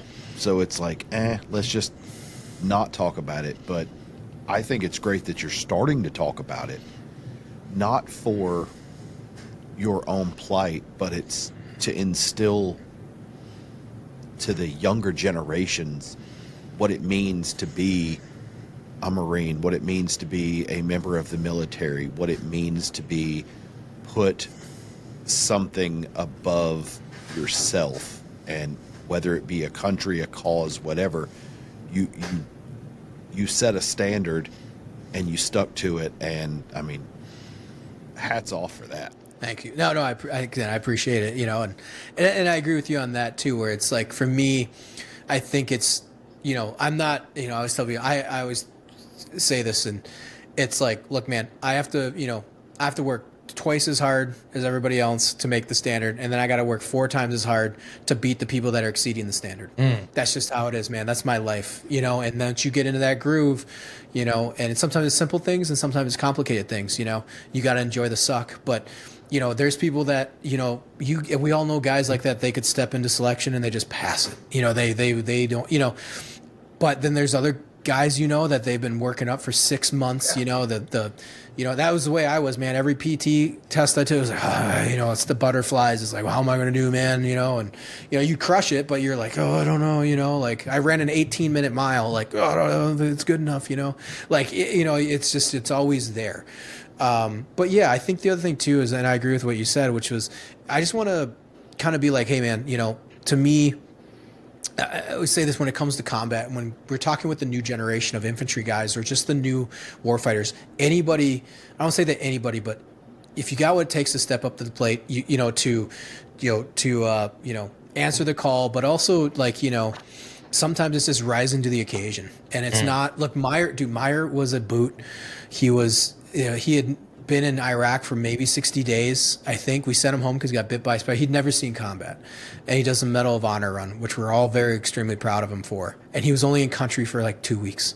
You know what I mean? Like, he's not some, you know, SEAL that's done 6 deployments or SF or Delta. You know, it's like, that was it, you know. Now, granted, you can look back to the Marine Corps and be like, why didn't you produce a Marine Corps Medal of Honor recipient prior to this? But that's on the Marine Corps politics. But with like Meyer, it's like, hey man, like, and then myself, like a Silver Star recipient. Me and him ran barely first class PFTs in the Scout Sniper Platoon, but we worked our asses off. You know, we're both pack mules, like, you know, and you know, I ran higher PFTs after that. But dude, getting in the sniper school, like, we were not top of the class.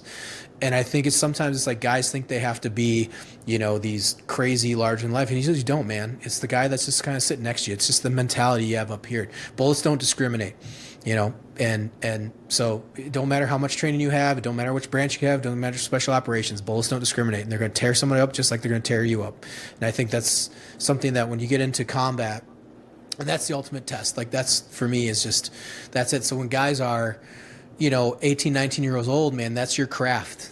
And it doesn't matter if you've been through all the training or the pipelines. Like, sometimes just the Marine Corps infantryman is all you need.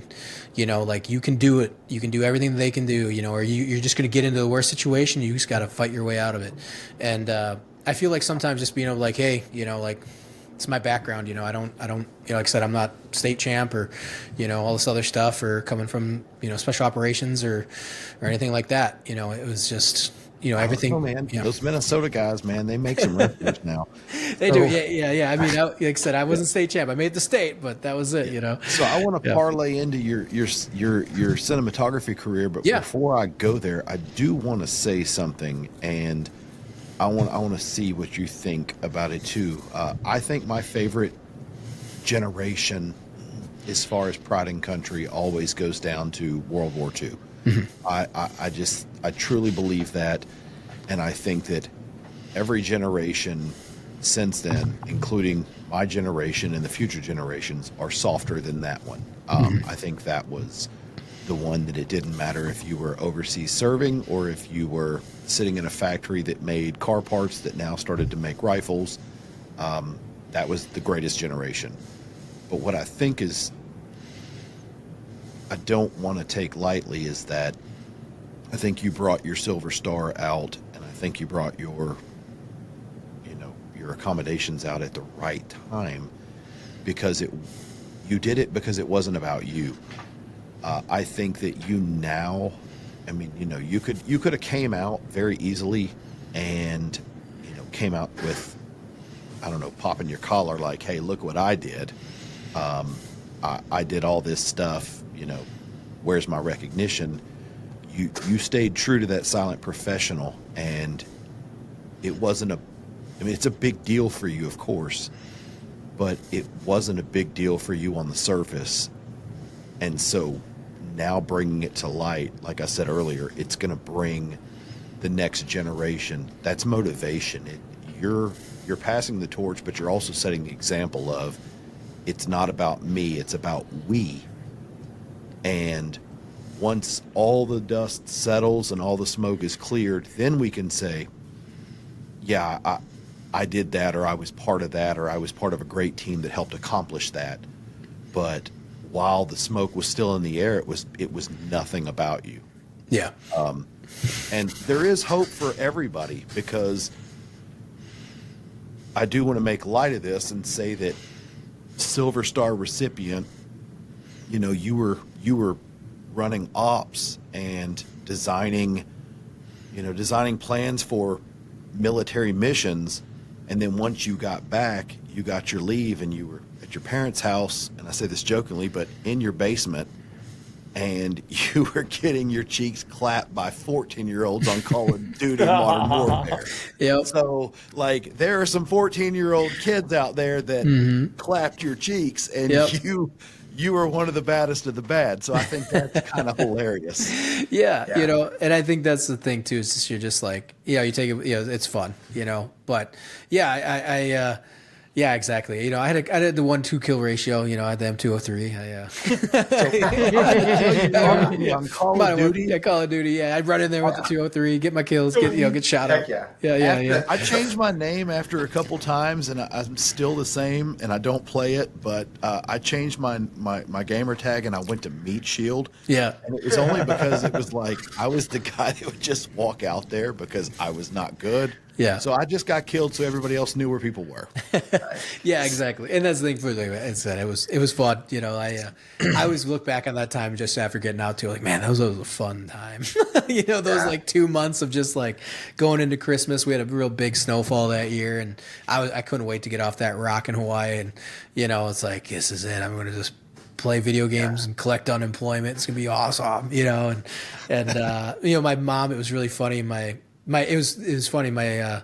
My mom was like, "Do we need to talk to him or something?" You know, and because I was like, you know, my dad just like laughed. He's like, "Just let him be," you know, like let him do his thing. It's like he's not even. It's not like he's a year and a half in still doing this. This is like you're 6 weeks in, like not even 6 weeks in. It was like 2 to 3 weeks in. You know, mom's like already trying to get you out of the house. She's like, "Get him out of here." When you left contracting, at least tell him to take a shower. Military, and you left contracting and you got back home, like how old were you? Oh man, I was 26. That's what I'm saying. Like a baby. There are people that are in their 40s that still don't know what to do with their life. There are still people in their 30s that think they're on the right track and they're nowhere near it. And you're like mid-20s, seen all the things you've seen, done all the things you've done. It's, you know, and I'm always fathomed by this. It's what the military did during GWAT, just that span that you were in, that's a lifetime to most people. Yeah, and that's, you know, and again, that's, I think that kind of what I took to heart too. I mean, you know, and again, not to be like whatever, but like I remember getting out, and I thought this then, and not to dog on it, not by any means, not to degrade anything, but you know, there's just guys that I served with, this didn't have that time, or they say they're a different MOS, or you know, they just didn't hit it right. But it was just like, you know, I'd been with guys that like, you're in for 20 years and you don't even, you might get a deployment, you know, and even at the height of the GY, you know, they get a deployment, whatever, but it's like 20 years and, you know, and I did that in one, you know, or one enlistment, you know, it's nuts. It's like, I remember thinking that like, dude, people don't get this in an entire career. And now I'm 22 years old, you know, I think, 21, I was 22 when I got out. And so I had done 3 deployments, 2 foreign wars, Purple Heart, eventual Silver Star, like, you know, and like, so sometimes when it is surreal, you like step back and you're like, Jesus, fuck, like, were you serious? You know, and, and so, it was kind of surreal when you think about, you know, and not to, and by no means not degrading, but I don't say it was just like, I always say this, it's luck. And people go, you think you're lucky? I was like, yeah. I was like, I did what I set out to do, and I was lucky that I got to experience what I did. I was fortunate. And then, by the way, if you're infantry, you understand. Like, oh my God, I wish I had that experience. Like, sometimes guys are like, you know, they're lucky to get 1 good deployment, maybe 2. You know, Marine Corps is different. I know Army, they do like the 1 long one, and then they're, you know, you re-enlist for a second or something. You know, they do the 13 months or whatever. You know, we do 7 months, so we do two deployments. But yeah, to get a third, you know, and to get, you know, like, so my second deployment, really not much happened, but it was like my first and my third, but it was the experience gained. And it was just so wild to be like, well, it's officially 2 years on the books in combat zone for 4-year enlistment, 3 deployments, 2 wars, you know, and, it is kind of crazy. And I do think about that. You know, when I did get out, I did 9 or 8 total rotations overseas into, austere environments, high risk protection, VIP combat zones. By the time I was 26, you know, and you know, high risk protection details, John Kerry, you know, and it, again, sounds way cooler than it was, but dude, it was a great time. We collected checks. My team was awesome. We'd like my team leader would pawn off because we were Hammer 8, and we were supposed to take incoming VIPs. Like, so our mission was the VIPs coming in from like the States. So you're talking about like senators, all these guys that are trying to like show off for like a day so they can party in Dubai for a week, like on the taxpayer's dime. So But the thing was, is the ambassador team, because they would have to meet up with the AMBO. They have to meet up with the ambassador. So my team leader would basically push off all the missions to the AMBO team. So basically they would be here for or they'd be in Afghanistan for 2 or 3 days. We wouldn't even watch them. It'd be the AMBO team spread thin, because technically it's the AMBO team. Or we'd send out an assist vehicle or something to help out with manpower. Let them figure it out. Oh yeah, it was amazing. There was a point where I didn't run a mission for 3 weeks, and I was getting paid, and I was working on my bachelor's degree, and and it was a great, and that was my experience. There's other teams that work day and night, so I don't, I felt bad for them, but yeah, it was really cool and an amazing experience, and I love Afghanistan. I love it. One of my biggest, let's say regrets, but one of the things I do kick myself is never going back as a civilian to travel. And I always wanted to. I was like, oh, I'm going to do it. I had the money. I had the time. It was just one of those things I never thought it would end the way it ended. I thought it would just be like Vietnam. It would be over kind of slow, whatever, eventually become better or not or whatever, indifferent, That place will be fought over 300 years after we're gone. Exactly, so it was frustrating not to go back when it was semi-safe, to then go to all the sites I wanted to go see and to maybe revisit the valleys I was in, I want to touch on that a little. Man, that's crazy. Go ahead, man. I want to touch on that a little bit, Ethan, because I'm a fan of the AK, and there's a pretty strong firearms culture in southern Afghanistan through northern Pakistan and the Khyber that is really curious to me. And we hear a lot of veterans from that area. I mean, they talk about, they talk a lot about the stuff that they've done, and then they touch a little bit on the people.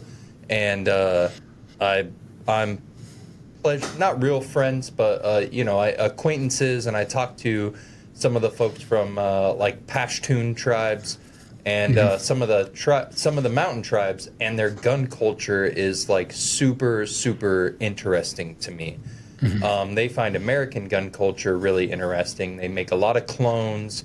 They'll hand make a lot of things that aren't available to them. Did you ever pass over the Khyber? No. We had our AO was in Alice. It was in Tagab Valley, Kabul province. Okay. Technically, it did a U shape. Yep. But we were out though. It was Uzman Valley was our main valley. Sorobi district at the base of the mountains. Yeah. So it was kind of the mountains were getting bigger. I mean, we had some big mountains for sure. Yeah. But they were starting to get us really crazy. And you go about another valley or two, then it turns into corn gall. It's nuts. We had beautiful rolling hills that then were turning into mountains. It was gorgeous. I took a ton of photos. But they were. What was it was weird though, because I remember. They have that gun culture, and I know about the clones and all of them making in Pakistan and all that stuff, on the border.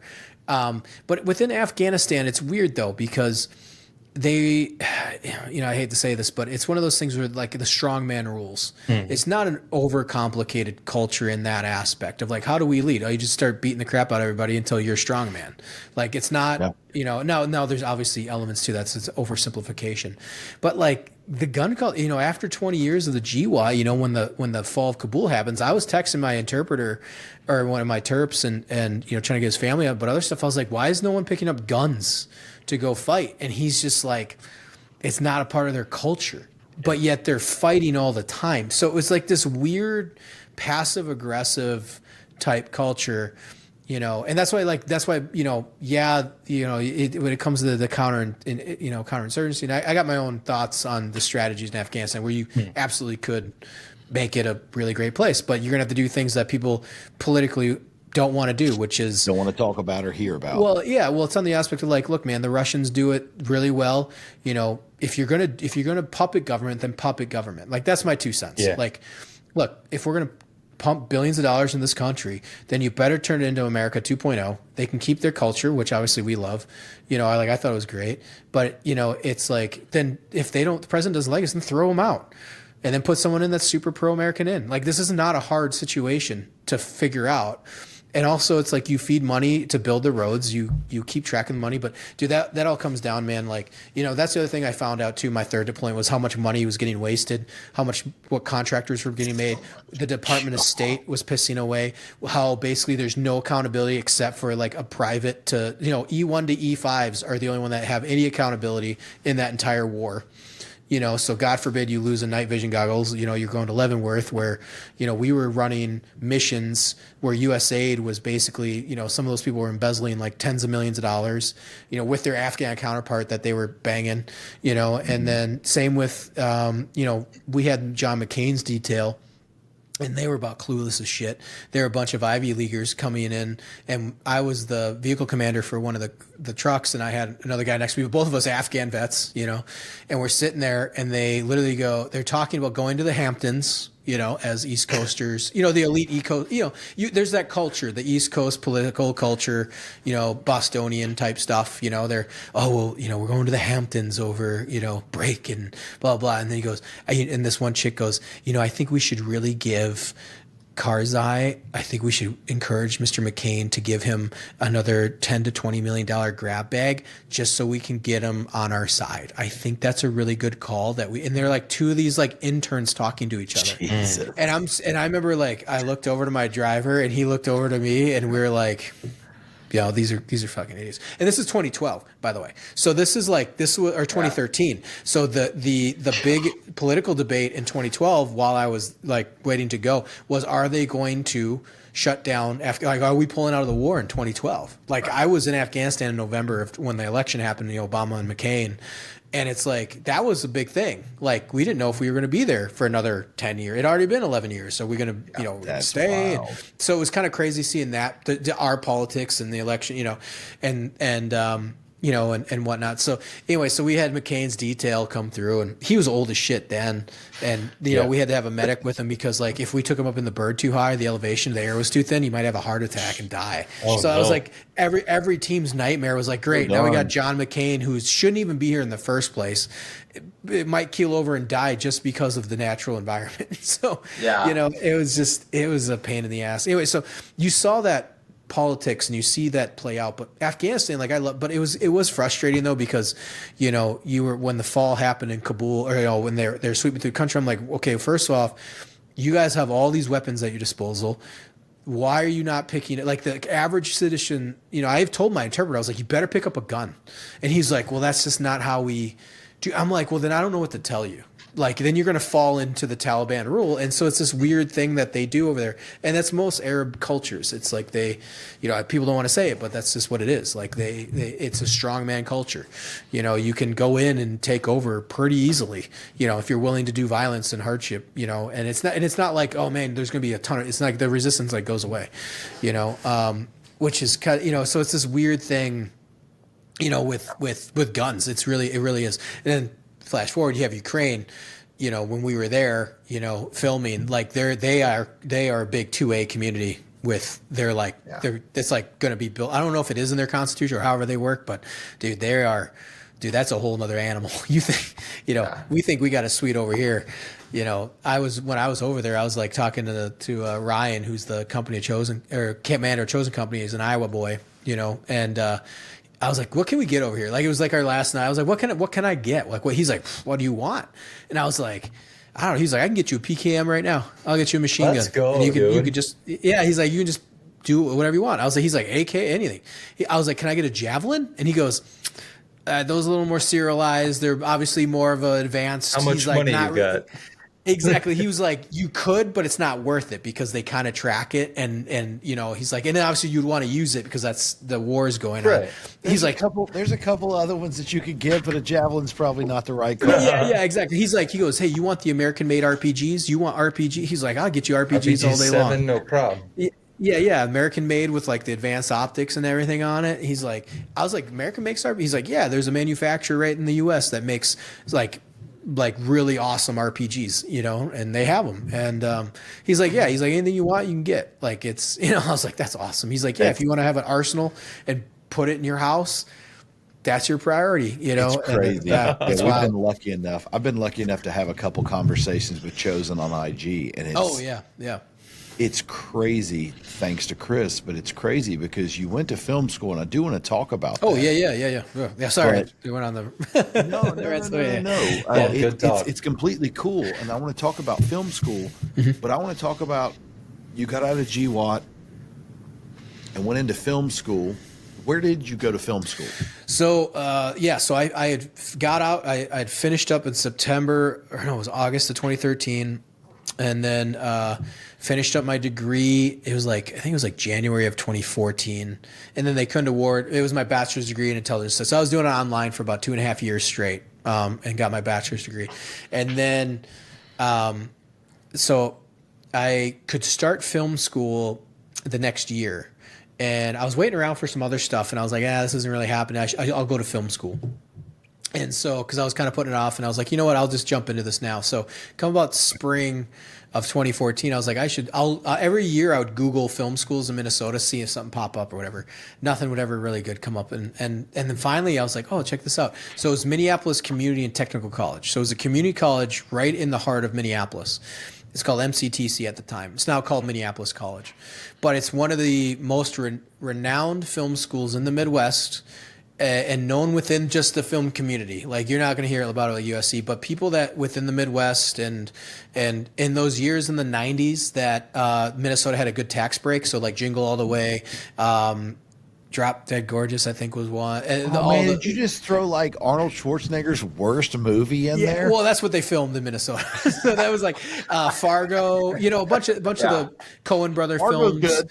Yeah. So they filmed those. We actually had a pretty thriving community in the 90s, and then the tax breaks went away, and it died out. But anyway, so I was like looking for film schools, and I found it. And I was like, oh, that's awesome. So I went, and I just finished my degree up, and I was like, well, I got my GI Bill. Let's, filmmaking is my main passion. Like, this is my life. This is what's going to go forward.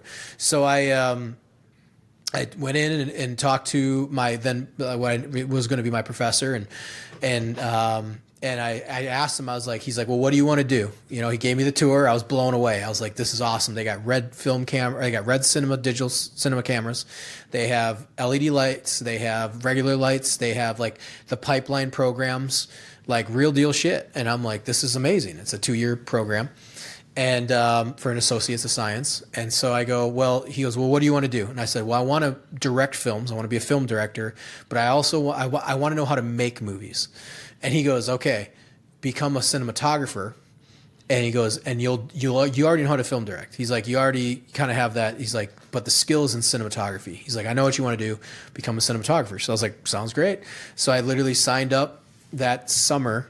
My first classes was cinema history, cinema studies, and screenwriting. And then I went into, summer of 2014, in a photography class. Photography, so I love photography. and then I started film school, man. And that was surreal. And that sounds stupid. It sounds fucking stupid. But dude, I was sitting in film school, and I'm like sitting in class, man, and I have the format how to write a screenplay, and it's like this is what I've seen for like 20 fucking years, or 10 years, Hold on, I gotta stop you here, and I'm gonna go on my Sean Ryan tangent here. Oh no. So, yeah, sorry, I'm gonna act like Sean Ryan. You mean to tell me that a guy who woke up or came to from an RPG blast, thought it was RPG, it was a machine gun. Just so we machine gun running from a rock wall that you thought was an RPG, running beside a rock wall, makes a couple moves, makes a couple calls, does a couple things. At the end of the day,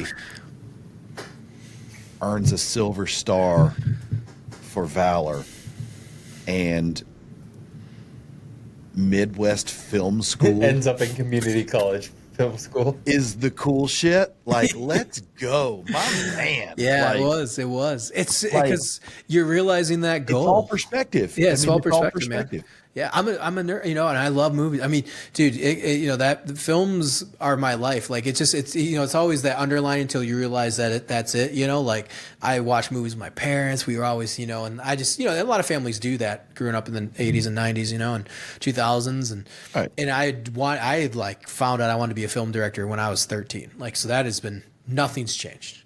And actually, I was a little scared. I was a little scared that I wouldn't be good at it or I didn't like it. Like that was like went through my head. I'm like, holy shit, I built this up in my head for literally it's 13. I'm 26. I'm 13 years down the road, and all I talk about is films. You know, I want to make movies. I want to, you know, I don't know shit about filmmaking, but I know movies and cinema, you know, and so I was a little freaked out, kind of, because I was like, am I going to be good at this, or do I like it, and am I even going to be good at it? You know, because that's a kick in the balls. Like, oh my God, I suck at this, and now, you know, it's like, now what am I gonna do?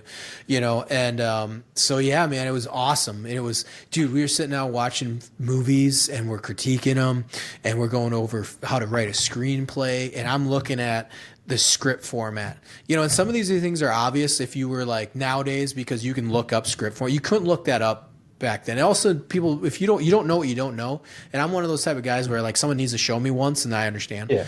So it's like, oh, okay, cool. But it's like, you know, I was writing scripts like it's long form, regular creative writing, which I used to be a creative writer, you know? And so it was like, no, it's there's a format. There's, you know, when you look at a script, these are the line, you know.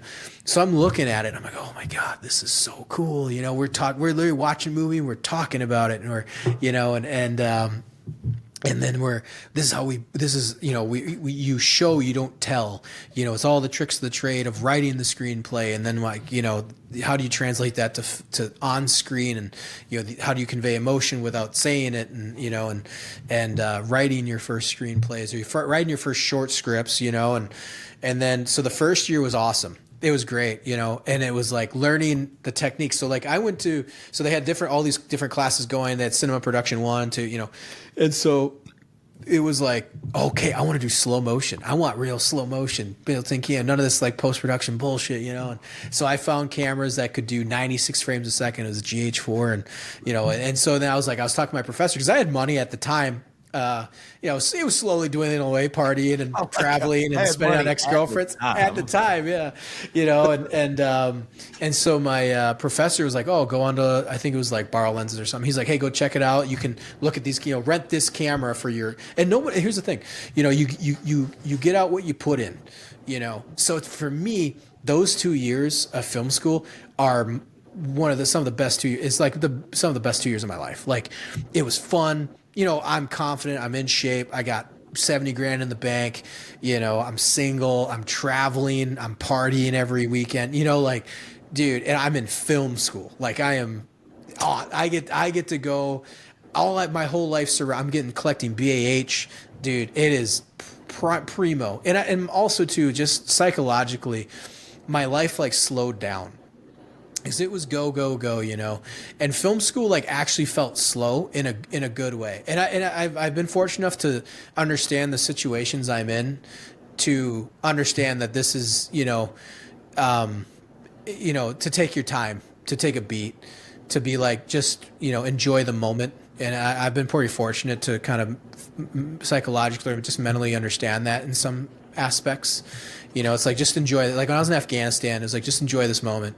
Like, you're sitting on a fucking APC, heading down the valley with a Dishka machine gun and, you know, with a ball cap. And like, I recognized the moments I was in. I recognized that these moments don't typically happen, you know, so just enjoy the moment, take a photo, just take it in. And so film school for me was like a big 2-year moment of just like, enjoy your life, chase girls, party, watch movies, learn how to make films. And I loved it, man. Like minute 1 to the, you know, I was sad to see it end, you know. So Ethan, how did you go from all that filmmaker? What drew you to actually go into Ukraine? Like, what was the factor that like said, I want to go do this? Because that's a tough call, especially being newly married. Yeah. So, okay. So the Ukraine, so again, flash forward 2021, Afghan evac. That was, my wife saw how much that impacted me, you know, emotionally, everything, because I'm trying to get families out. It was absolute fucking wreck for 2.5 weeks. I continued to help get people out through Mazar Sharif until October of 21. And that's when the Department of State shut it down. And so I went into, you know, we had that bad taste in my mouth. I decided to get out of the National Guard. You know, I had responded to the riots in 2020. I was part of the, you know, we were part of the I was reacted to that, which is a whole nother crazy story.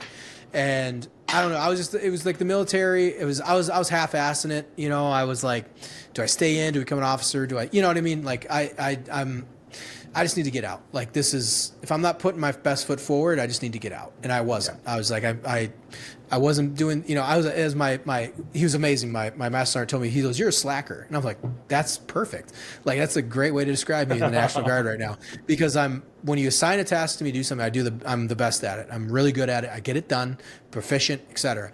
But I'm not going to I'm not going to go out of my way. I'm going to go hide in the closet for 48 hours, you know, for drill, and then go home. Like, you know, like, I'm not going to search out any work. Like, it's, you know, anyways, so I was like, all right, I'm going to get out. So I got out in January of I think it was the end of January 22, end of February, Ukraine happens. That's when we are, you know, hey, you know, everything's very fresh from the Afghan evac. And it's just that time for me where it's always a part of me to be, I've never thought there'd be a scale of war like this. You know, I always knew there'd be another war, but like nothing to this scale. Like, I know you're going to see the largest conventional warfare since World War II. Yeah. So here we are, you know, and I'm just like, I'm frustrated because, one, I want to go fight. Two, but I'm not, because I have a daughter. I have a 10-month-old, you know, and I have a wife, you know, and I was just like, I can't go fight, but what can we do? So within the first 24 hours, we get on our signal chats that are fresh from Afghanistan. So it's like everyone became an OSINT, you know, commander during the evac. Well, we made all these connections, like legit connections to, I always hate saying the special operations, but like everyone's on the same playing field, you know, like whether you're special operations or you're just a Marine combat vet like myself, we're all in the same playing field. We all want the same thing. We're all getting after the same stuff. So, and then your reputation precedes you. You know, if you're a shitbag spec ops, you're not going anywhere. You know, if you're legit Marine, you're going to, you know, so we had made a pretty extensive network. And so me and my buddy Caleb Bohmeyer, we had served together in Iraq, and then we served together in the CIA static contract. And so, and then we were also trying to help evac people during the fall of Kabul. So we get on the horn to each other, and it starts with, what do they need? Because Russia's going to run them over. So what do they need? Do they need ammo? Do they need weapons? Do they need gear? What can we get them? Started with that. And then it just started to evolve into, they're starting to hold their own, to they need evacuations. People are going to need evacuations. They're getting stuck behind enemy lines. You know, they can't evacuate these orphans. They can't get they can't get grandparents out of homes. They can't do whatever. So in my mind, it was just like, okay, like, we got to do something. And my buddy, he was the one that did all the coordination. Like, you know, I was just with him. He was really deep into it. I was working at Black Rifle Coffee at the time. And so I was on, you know, we were going back and forth, and we were about 3 weeks into the war, actually 2 weeks into the war. And he's like, we got an in. He goes, I'm going to go. He goes, I got an in to go. He goes, I want you to come with me. It's one of those things where like, we're like each other's emotional support animal. He's like, you know, his wife only lets him do stupid, crazy shit if I'm along with him, you know, and then he feels a lot more comfortable if I'm with him as well. You're the yard pass. Battle buddy. Yeah, battle buddy. Yeah, exactly. And so we, you know, it was a hard emotional call, man. Anytime it has anything to do with trying to save someone's life or trying to, you know, evacuate somebody, or just, to me, it gets, I don't know why, it's just a big trigger for me. Maybe it's because it's just like, I've been in that situation of like, it's do or die. You know, it's like you're just doing everything you can to, you know, if you do this, you can save someone's life. If you don't, it's not on you, but they could die. And it's not your fault. There's nothing that you're doing that's wrong, but they asked you for help. And if you don't, which is not on you, you know what I mean? Like, it's just, especially coming from the evac, man. Right. And so, you know, and there's nothing better too than getting a family on a plane. Like, that happened to me in Afghan, you know, from the Afghan evac. Like, it was just like 2-3 months of just emotional build up. And then we got families on the plane, and, you know, and, you know, I just sat there and cried because they were on the plane. We saw them take off. Like, that was it. It took me 3 months to get this family, these guys that I knew. And now they send me pictures of their kids alive in Canada. That's so badass. That's everything. That's like, this isn't, I always say there's That's what you do it for. Yeah, exactly. Like I get emotional just talking about it because it's like, it's life or death. And sometimes it's just, there's nothing crazy grandiose about it, but it's just like, I'm going to show you the way, and I'm hoping you can get on that flight. Like, I'm just going to help coordinate, but you're the brave one. They're the ones that went through Mazar Sharif. They're the ones that got on that plane. They're the ones that went through Taliban checkpoints, and so anyway, so when it came to Ukraine, we're like, okay, like the world's on fire, it's, the world's asking for our help. Like, what do you do? Do you answer the call? Do you stand by? And for me, it was just like, we have an opportunity to go help. Let's go help. This is what we do. This is what we're good at. This is, chaos. We master the chaos. This is where we feel the most comfortable. There's cruise missiles going. There's fucking tanks, and there's some people that need help coordinating to get the evacuation out, or to help pull over. At the time, we were going to go to Poland, so initially it was going to help pull, because I was thinking it was going to be like Afghanistan, like, God, we got to pull these people over the border from Ukraine because Russia's just going to run them over. So we need to open up the pipelines from Ukraine to Poland to make sure that there's an exit for them. Like, so that was the initial plan. And so my buddy had coordinated with Aerial Recovery Group, and he's like, we're gonna go to Poland. We're gonna help set up an intel network, a supply line, but then help get and coordinate to get people, safely evacuated from Ukraine. So like, okay, cool. The biggest challenge for me wasn't even like talking to the people at my work or anything else. It was talking to my wife, because once I got everything cleared. Or not even cleared. Like, I just told him I'm leaving. I just told him I'm leaving. Yeah. And it was just like, I talked to Marty Scoville, and I was like, hey man, this is what I'm thinking about doing. I really want to, I was just, he's a good friend. And I was like, what do you think? And he goes, you'll never regret going to help evacuate civilians during the Ukraine war with an NGO. He just said, you're never going to regret that. And I was like, all right, man, I appreciate, tell me, So, I told my hire at Black Rifle, they weren't real happy about it, but I was like, I'm leaving. So whether you like it or not, I'm just letting you know. And then once that was kind of blew over for like 2 minutes, I hung up the phone. I was like, I'm cleared. Like, I have a flight, I can go, but it all comes down to my wife, And so if she says no, then I don't go. So I went up, talked with her, it got pretty emotional. And I also had a friend that was Ukrainian that I'd served with in Iraq, and his family was stuck in Berdansk. They had taken Berdansk like right away, and he had family stuck there, and he was stuck in Mexico on a visa thing. It was something to do, once the war kicked off, everything went to shit. So there's a bunch of Ukrainians for some reason stuck in like Mexico that were trying to get to the US. They had visas, but then the visas shut down because the embassies got all fucked up or whatever. And so he was like, can you go evacuate my father and some other stuff? I was like, yeah, brother. All right, So we were waiting on that, and then getting coordination with him. But then we were also going to head over with Aerial. And so I talked with my wife, and she was like, okay, like, how long you gonna be? I was like, no more than 2 weeks. And I said, we're not crossing into Poland, I promise. She's like, that's the only stipulation for you to go is where are you not going? I said, Ukraine. Not going to go to Ukraine. I was like, I'm not going to step foot, we're going to, she goes, okay, you promise. Well, I was like, yeah. And like, I didn't think I was going to go. And then we land, and they're like, we're going to Ukraine. I was like, fuck.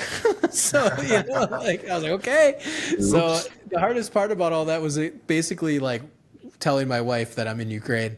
That was the hardest call, one of the hardest calls I ever had to make. I was like, so anyway, so I'm in Lviv, I'm just Ukraine, like, it's not a big deal, and so, and yeah, man. But so we got there with Aerial, man, we boot scooted right out, and yeah, they're like, we got to go in, we got to help, we got to base out of Lviv, and then we're going to set up shop for these orphans. We're going to make sure that they're getting into these apartment buildings. We're going to make sure they got food, water, toys, all this stuff. We also got gear coming in. Dude, it was the Wild West. And believe me, there's people with a million stories better than mine. I was only scratching the surface, but it was Wild West, man. And it was just no one knew it was going to happen. We thought that they were going to invade from Belarus and come down and cut Lviv off from the rest of the world, because that's what it really, really was. I mean, Kyiv, man, was like on the edge of falling. It was like that was teetering. Everything was wild. There's like pockets of Russians everywhere, all over the country. You know what the fuck was going on. And yeah, it was wild. And so we were in Lviv, and we were, setting up these apartments and places to stay for these orphans that we helped coordinate an evac out of south central Ukraine. I think it was out of Mykolaiv, if I remember correctly. And we got the drivers going. We got them, safe. While I was there, it was 220, I believe it was, or 215. And then they had already evacuated another 200. So by that point, the NGO, Aereo, had evacuated like 450 odd some kids. So to be a part of that was awesome. And to be a part of the main operational like we were sitting there, we were making sure everything was translated. We were making sure everything was moving. We were on the phone calling left and right. Dude, we were doing 12, 15-hour days. We all were in a Airbnb. Like there's like 15 of us like laying all over each other. And it was wild, man. We had, cruise missiles go over, while we were sleeping, the air sirens going off. And it got to the point, just like any combat vet, where it was like we all made a pact because we were staying in this fucking Airbnb on like the 13th floor, and it looks like something out of Dr. Seuss's Nightmare. This like, so it's like a square, I don't say lobby, but basically like the design of this. So the stairs was on the side of the walls, and it kind of like circled up, right, and it would go from 6 feet to 10 feet. So it was always these fucking stairs, man, and that scared me the most out of everything. Like they had hit the airport with cruise missiles. They had like one go over it. I was like, air sirens. I was like, dude, I'm gonna die because these things are gonna. I remember seeing some of your videos talking about it with Project Leaflet and doing the whole vet TV thing, and it was like, all right, cruise missiles are out. It's probably time we go in and get off this roof. And it was like, oh, that's my second trip. So that was yeah. Sorry. That's when you went with Chris. That was one with Chris. Yeah. Sorry. The first time was in March of 22. So that was when we went. And so we were there for 2 weeks, and I was very proud of that, and to be a part of that mission. I wanted to stay so bad, but I had to get back to my daughter. And I also had a trip planned to Ireland, just a family trip. So I came back for 2 weeks and then left on a 2-week trip to Ireland. But we wanted to stay.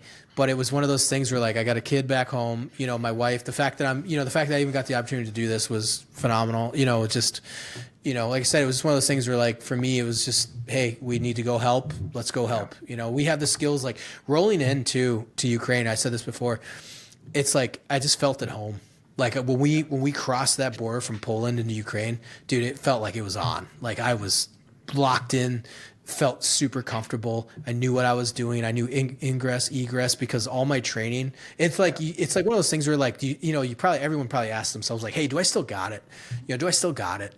This is fucking 2022, man. This is a decade later, and it all kicks back in. Like you just feel it. Like, yeah, like here we are, we're operating, we're back in. Everyone's serious. Everyone in this van is at the top of their game. I was just about to say that. Yeah. When did you graduate? What year did you graduate high school? 2005. 2005. 05. That's what I was going to say. Yeah.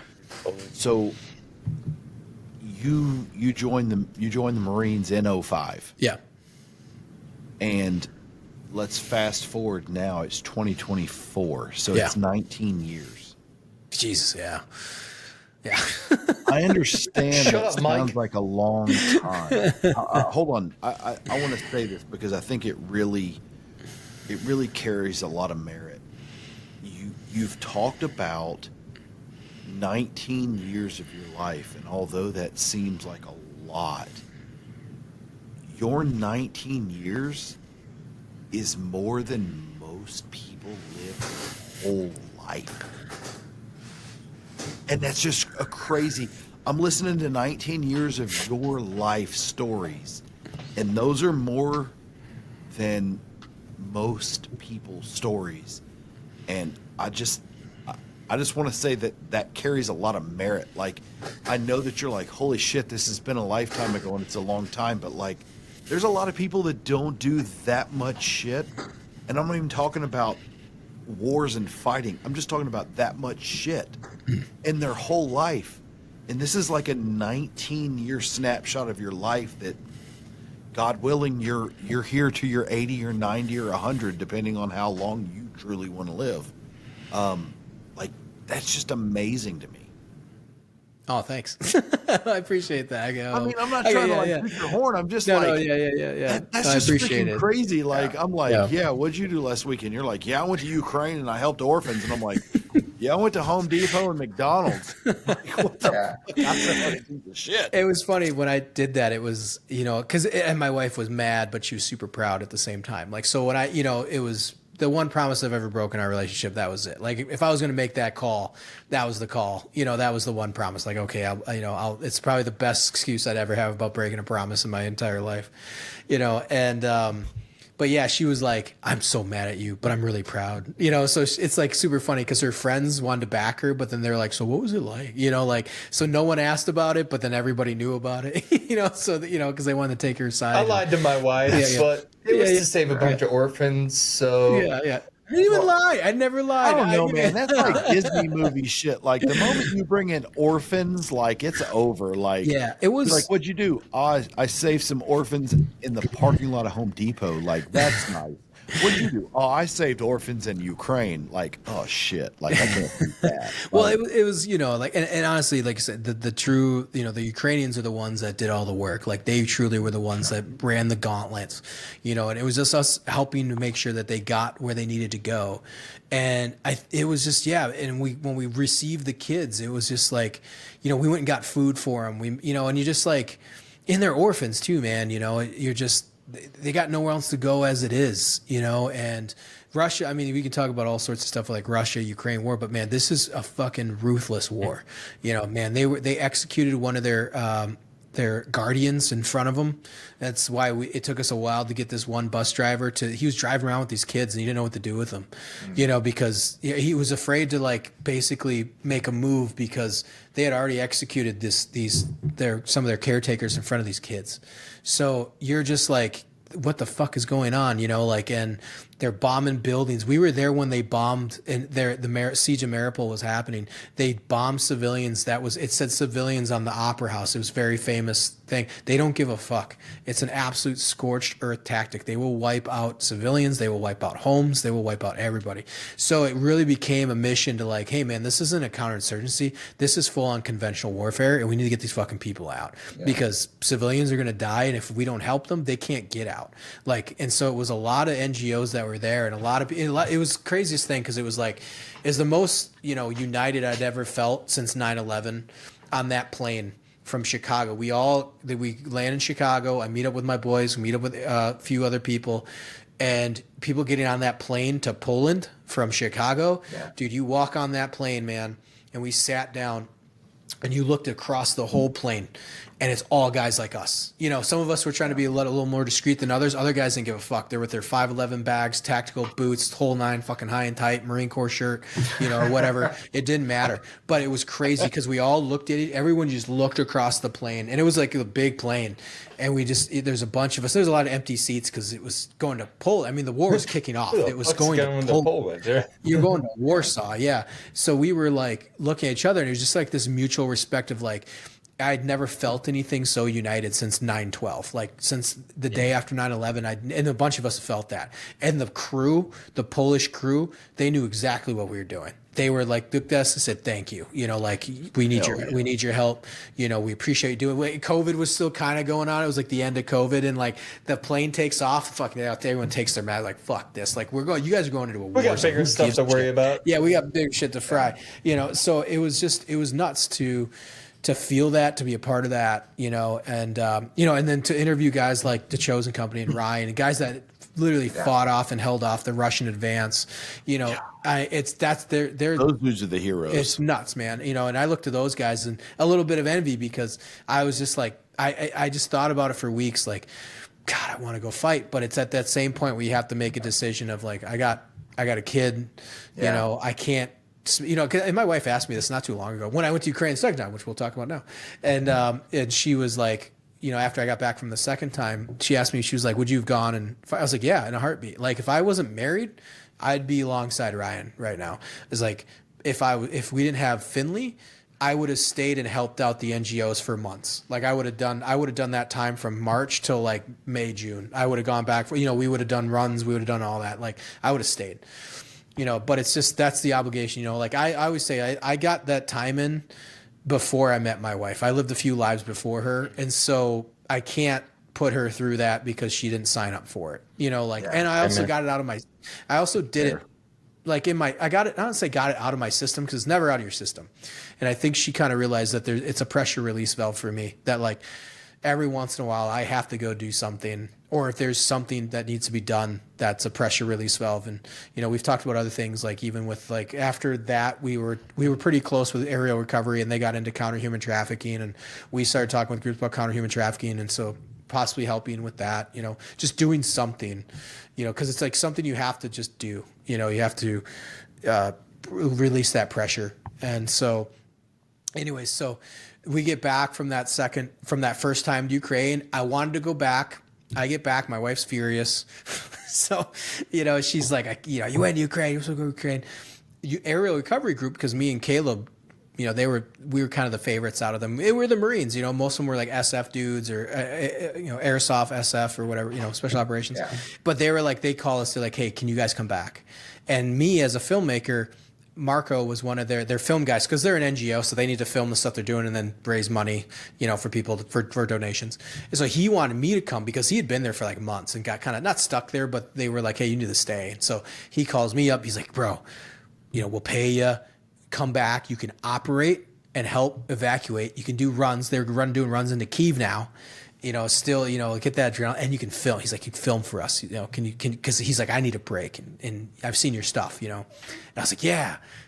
And then at the same time, Black Rifle laid me off, like literally within a few weeks. So May rolls around. They wanted us to come back and general operate. I said no. Marco then emailed me again and was like, hey, can you come and film? And I looked at my wife. I was like, they'll pay me. And she goes, you're not fucking leaving. And I was like, okay, you know, I'm not gonna convince you. You know what I mean? I was like, got it. You know, I just thought I'd say it. You know, and but just then putting that out there. Putting it out there. Anyway, so I had met Tyler Merritt, who's the CEO of Nine Line Apparel, and he showed up when I was in Ukraine with aerial recovery. And I was like, dude, what are you doing here? And I had kind of briefly met him at a film shoot for Black Rifle and Nine Line like a week before. I said hi, and that was the extent. And he's like, oh shit, because he saw I was wearing like a Black Rifle coffee t-shirt. And he's like, oh man, what are you doing here? So we just talked for like 2.5 hours, bonded over that. Really cool dude. Long story short, he was like, hey, I'm just making sure that the NGOs that I'm raising money for aren't screwing us over, because he raised a bunch of money for the Afghan evac and got screwed over by the millions with some of those NGOs that raised a bunch of money, and then they're like, oh well, we'll take care of the Afghans when they get here, you know. So he was like, yeah, I lost. He's like, yeah, I'm no longer friends with some of these people that, you know, he's like, because they saw the millions come in and now they can be now an NGO with a few million. And so he was making sure that he was raising the money, that the NGOs that were doing the work on the ground were actually doing the work on the ground. And I was like, yeah, man, I love these guys. You know, so we had talked about that. So he calls me up in May as well. It's like, hey man, hey, you want to come back to Ukraine? We got a private jet. We're flying gear over. They were doing some crazy shit. And I was like, So I went to my wife again. I was like, they'll pay me, you know? And she's like, no. So I had these groups calling me to like go back and run gear and weapons and all sorts of wild shit, you know? And I was like, all right, you know? So anyway, so that's what got me into working with Nine Line Apparel. And then, so he came back, and we've been good friends since then. And he's been, you know, I still do the podcast and whatnot. But anyway, so through then, I've always wanted to go back. Told my experience to Nick Laidlaw, Chris Naganuma. We end up hooking up, talking to each other, and, you know, basically trying to pitch to studios, some other stuff. Cause like for me, it's like, hey, for me to go back or to do a story, it's like I have to get paid. You know, I can't just go on a whim. You know, it's not like I'm trying to build my own personal brand either. Like I'm a cinematographer, filmmaker. You know, I'll shoot, you know, sign commercials and Nine Line. You know, like it's like I'm not a war journalist. I don't consider myself one. You know, and but I'd love to do it. I've always wanted to do it. You know, after watching Restrepo back in like 2010, 11. So I was like, man, I'd always love to do that. Even in film school, I actually got in touch with SoftRep back in film school. And it went like 1 or 2 emails, and it just kind of died, you know. And I was new to film school, so I wasn't like, you know, oh shit, what? It was one of those things where you're like, oh yeah, that'd be fun, and then you're like, oh fuck, are they going to actually like send me? You know what I mean? Like to go into Iraq and track ISIS with a camera. And so anyway, so didn't really pursue that, but I've always wanted to do it. And working at Black Rifle Coffee, Marty Skolin was doing Coffee or Die. I was like, man, I love that Afghan. And me and him are really close friends. And so I was like, awesome. Well, maybe one of these days I could do a war doc or something where we go in, and Ukraine's a good one. It's just that no one's willing to pay for it, or if they are doing it, they're independent journalists. They're building a social media following, whatever. So I ended up getting in 2024, I get a text from, or actually a message on LinkedIn from John at Vet TV. They've basically kind of doing a rebrand. He bought everyone out. It's Vet TV 2.0.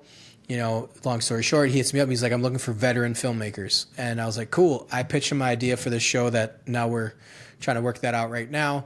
But then he texted me and he was like, hey, I really liked what Marty did with Coffee or Die. He went to Afghanistan. We could call it Embed Actual. I don't know. What do you think? He's like, would you be kind of interested? I was like, yeah.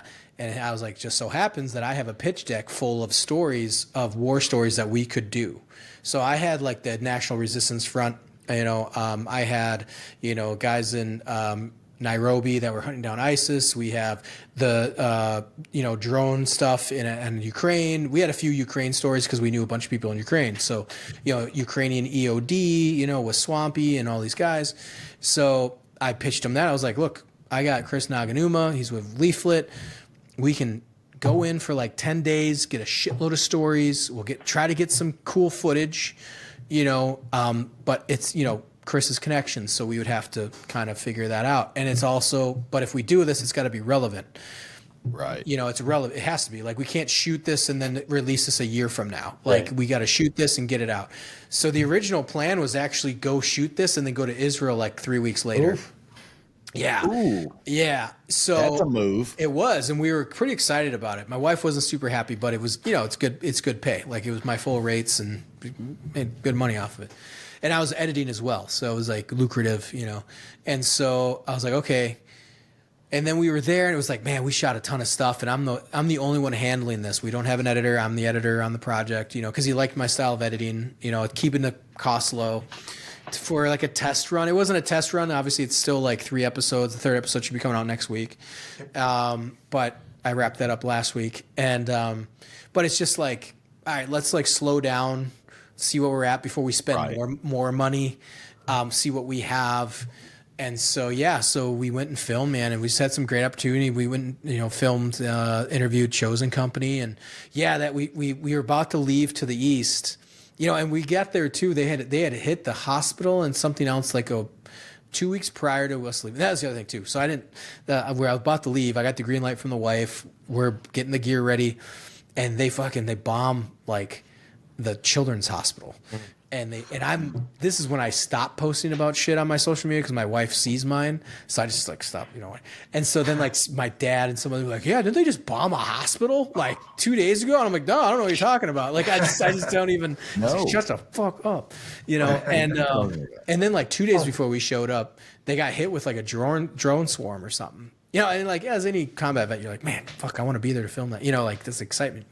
And so we get in the country. Everything actually goes pretty smooth. Just fucking takes forever to get there.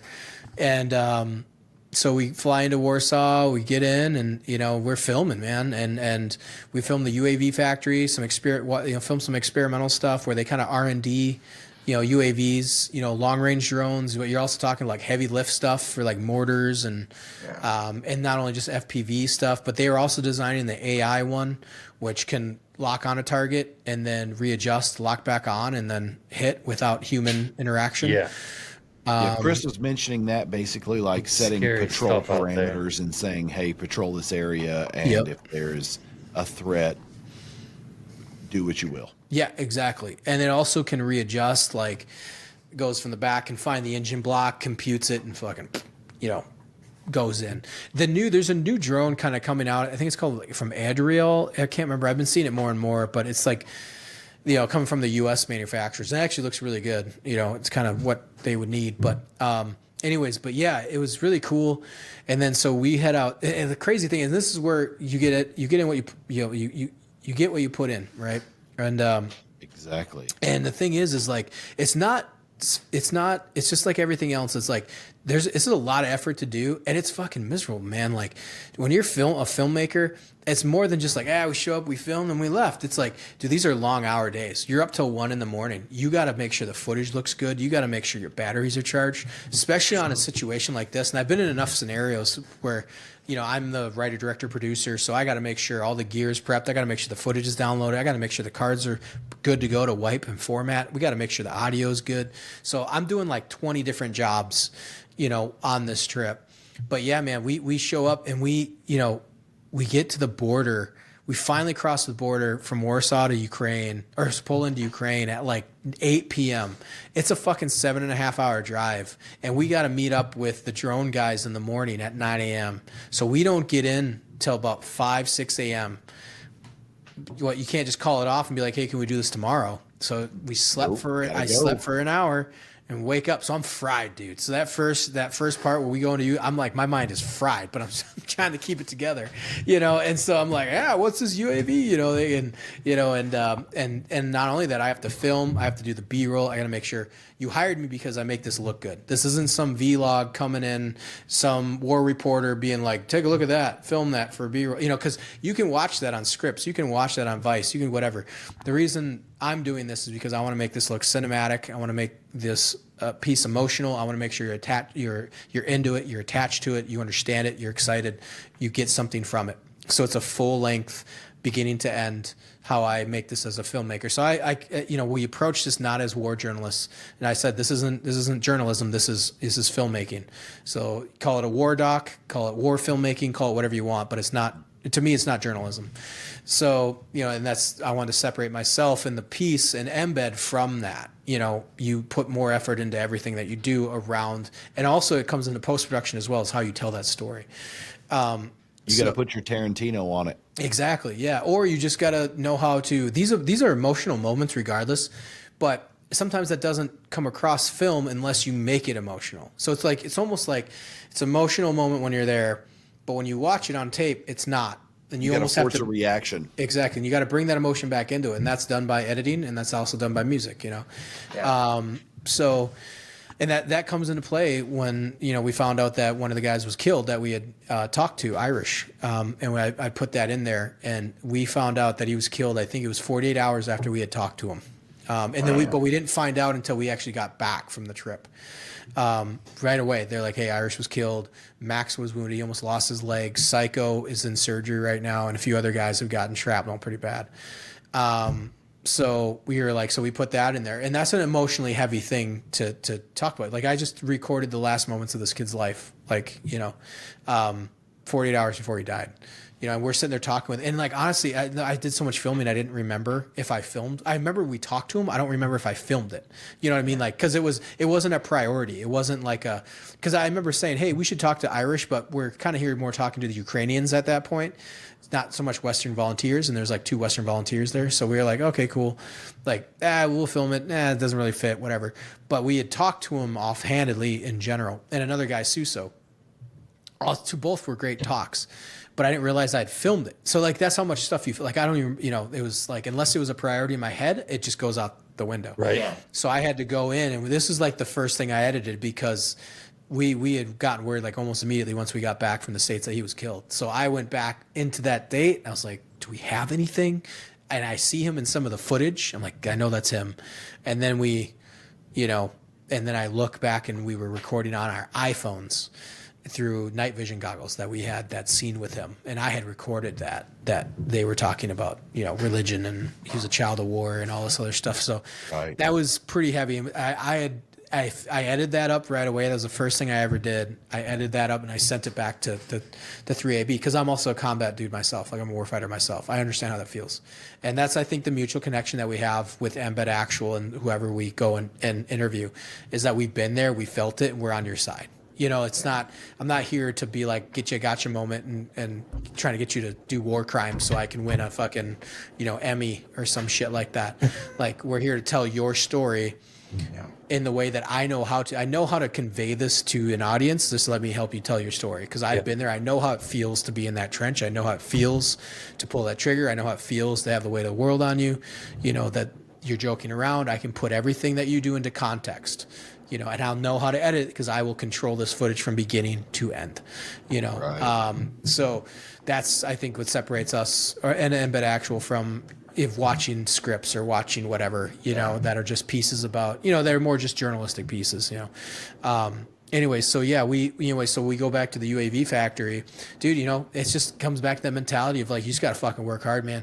This ain't easy, you know, like you got to love what you do, you know. So I'm on 1 hour of sleep. We, you know, been going for, you know, 36 hours. I got to make sure the camera's prepped. I got to make sure the audio's working. You know, if something goes wrong, I got to make sure it's good to go.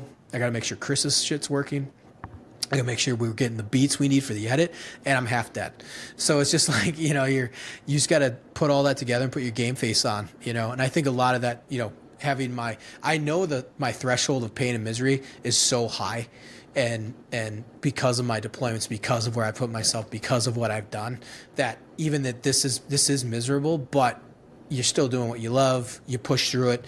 You know, John paid me to do something, so I'm going to do it. And we're also have one shot at doing this. You can't just blow it off because you're uncomfortable. You know, right. I think a lot of people don't see that side of filmmaking or see that side. I mean, like, dude, it's a lot of late nights, man. It's not fun. Like, you know, you got a lot of late nights, a lot of long days of editing, you know, especially with our generation of filmmakers. I say filmmakers, I don't say it like loosely, but guys that are like me that are jack of all trades, where I'll make 15 grand off of like one project because I'm writing, directing, shooting, editing. I've worked sometimes with big crews, which is great, but you just don't make as much money, you know, and it's a great market. You just got to find that market. You know, you can find that and make a living, you know, you wouldn't be able to do that before. But when you're doing it out there in the field, man, you know, it's just you know, if you forget to charge that battery or you get lazy, then you don't have anything to film the next day. You know, you don't dump that footage and first of all, you don't back the footage up and then you don't back it up again. And then you got to make sure the footage is good. You know what I mean? So I'm checking footage at 1:30 in the morning, about 2 a.m., you know, and I got to charge bats. We got to be up and running by like 8 a.m. the next day. It's hot as shit inside of a Soviet era apartment, 10 by 10 fucking apartment. You know, John's on the floor sleeping. I got this crappy bed. I don't know, this sofa I don't know what's on it, but I got to set up for another hour and a half, make sure the batteries are charging, make sure the footage is getting downloaded, make sure it downloads. I just can't be like, oh, okay, it's downloading and then go to sleep. I wait until every file is done and then I back it up again.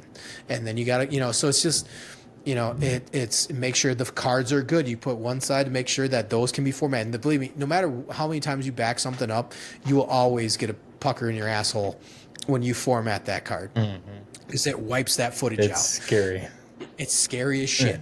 You know, it doesn't matter how many times you back, and you've like double check. I'll like go back to the computer, fire up the hard drive, and look, and just okay, cool, yeah, we're good. You know, just so that you don't miss anything. Also, the audio, make sure the audio is coming in. You got, you know, so it's just all this stuff that you got to put together. You know, and I think, you know, people just don't see that side of it. They just think you go, you get a few shots, whatever. It's not, man. You're go. And we're up. We haven't showered. You know, we got to go. You know, Chris slept in the truck because he was like, fuck this. I'm not sleeping in this gross-ass apartment.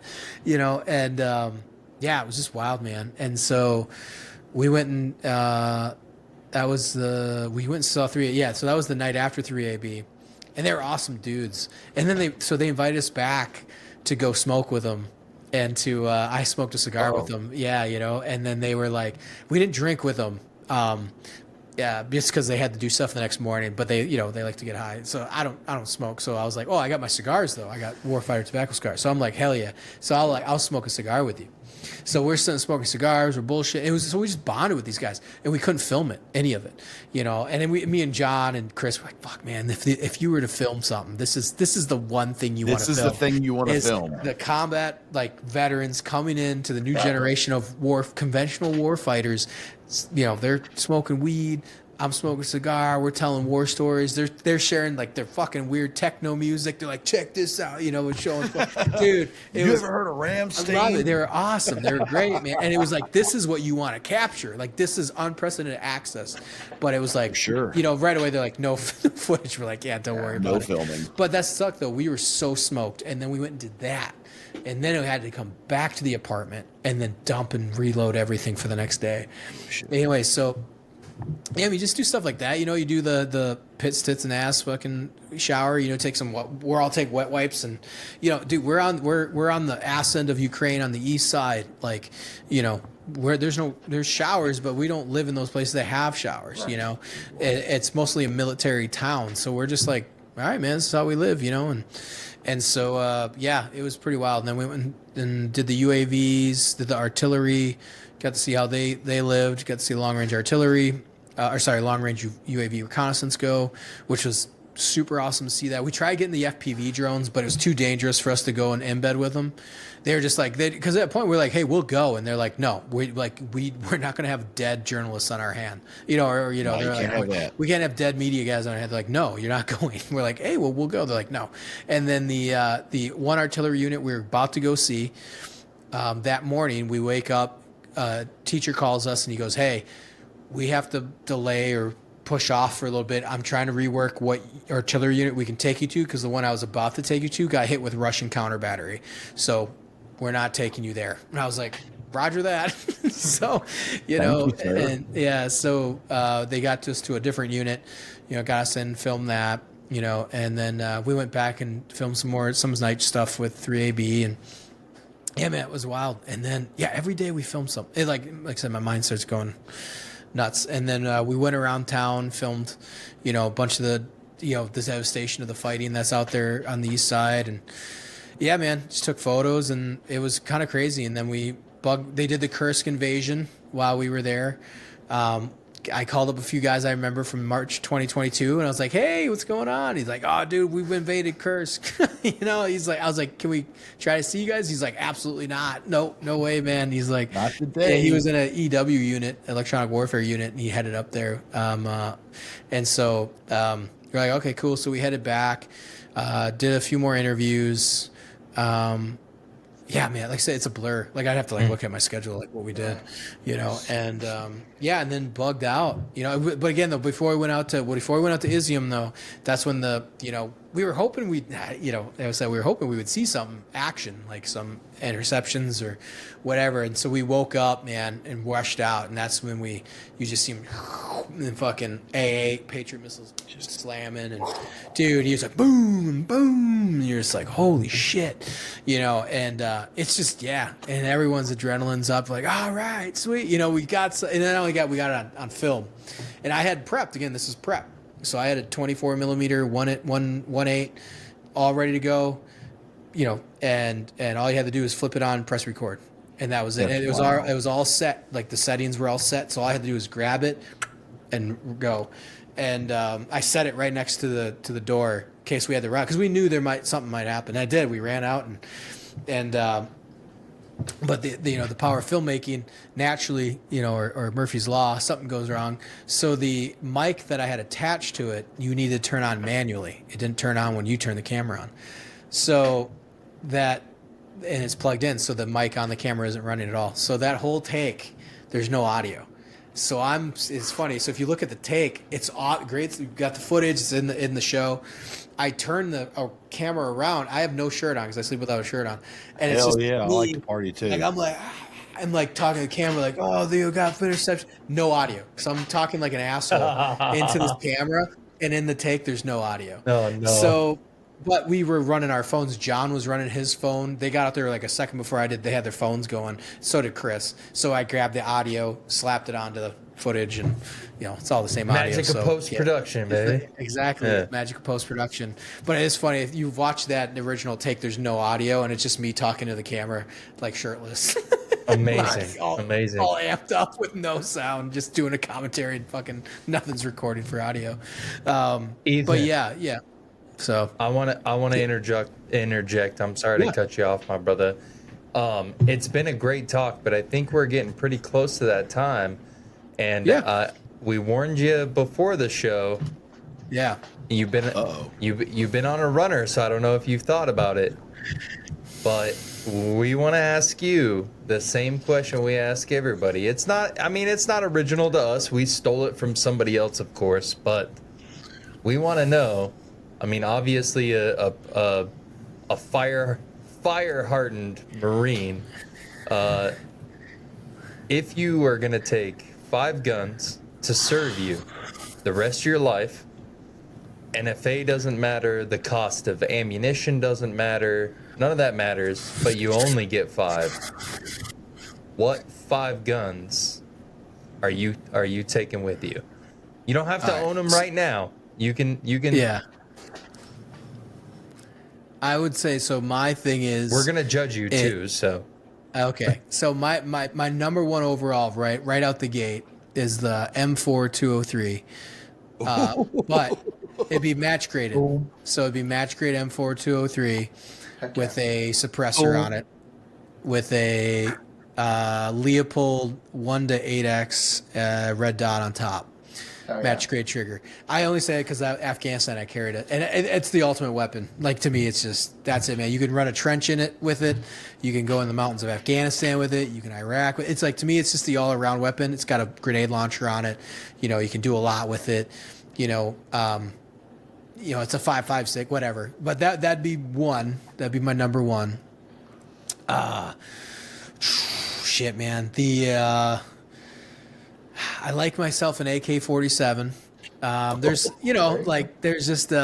a new one, American made one. I was watching Grantham the other day. I was like, all right, that seems kind of cool. I dug that one, but with optics and shit. If you need help, let me know. We know the people. Oh, okay, sweet. Just pick one up in battle. And then, oh man, I have to go heavy here. I love the Mark 19. Oh. Ooh. Yeah, Mark 19. Especially if you're like, ammo doesn't matter.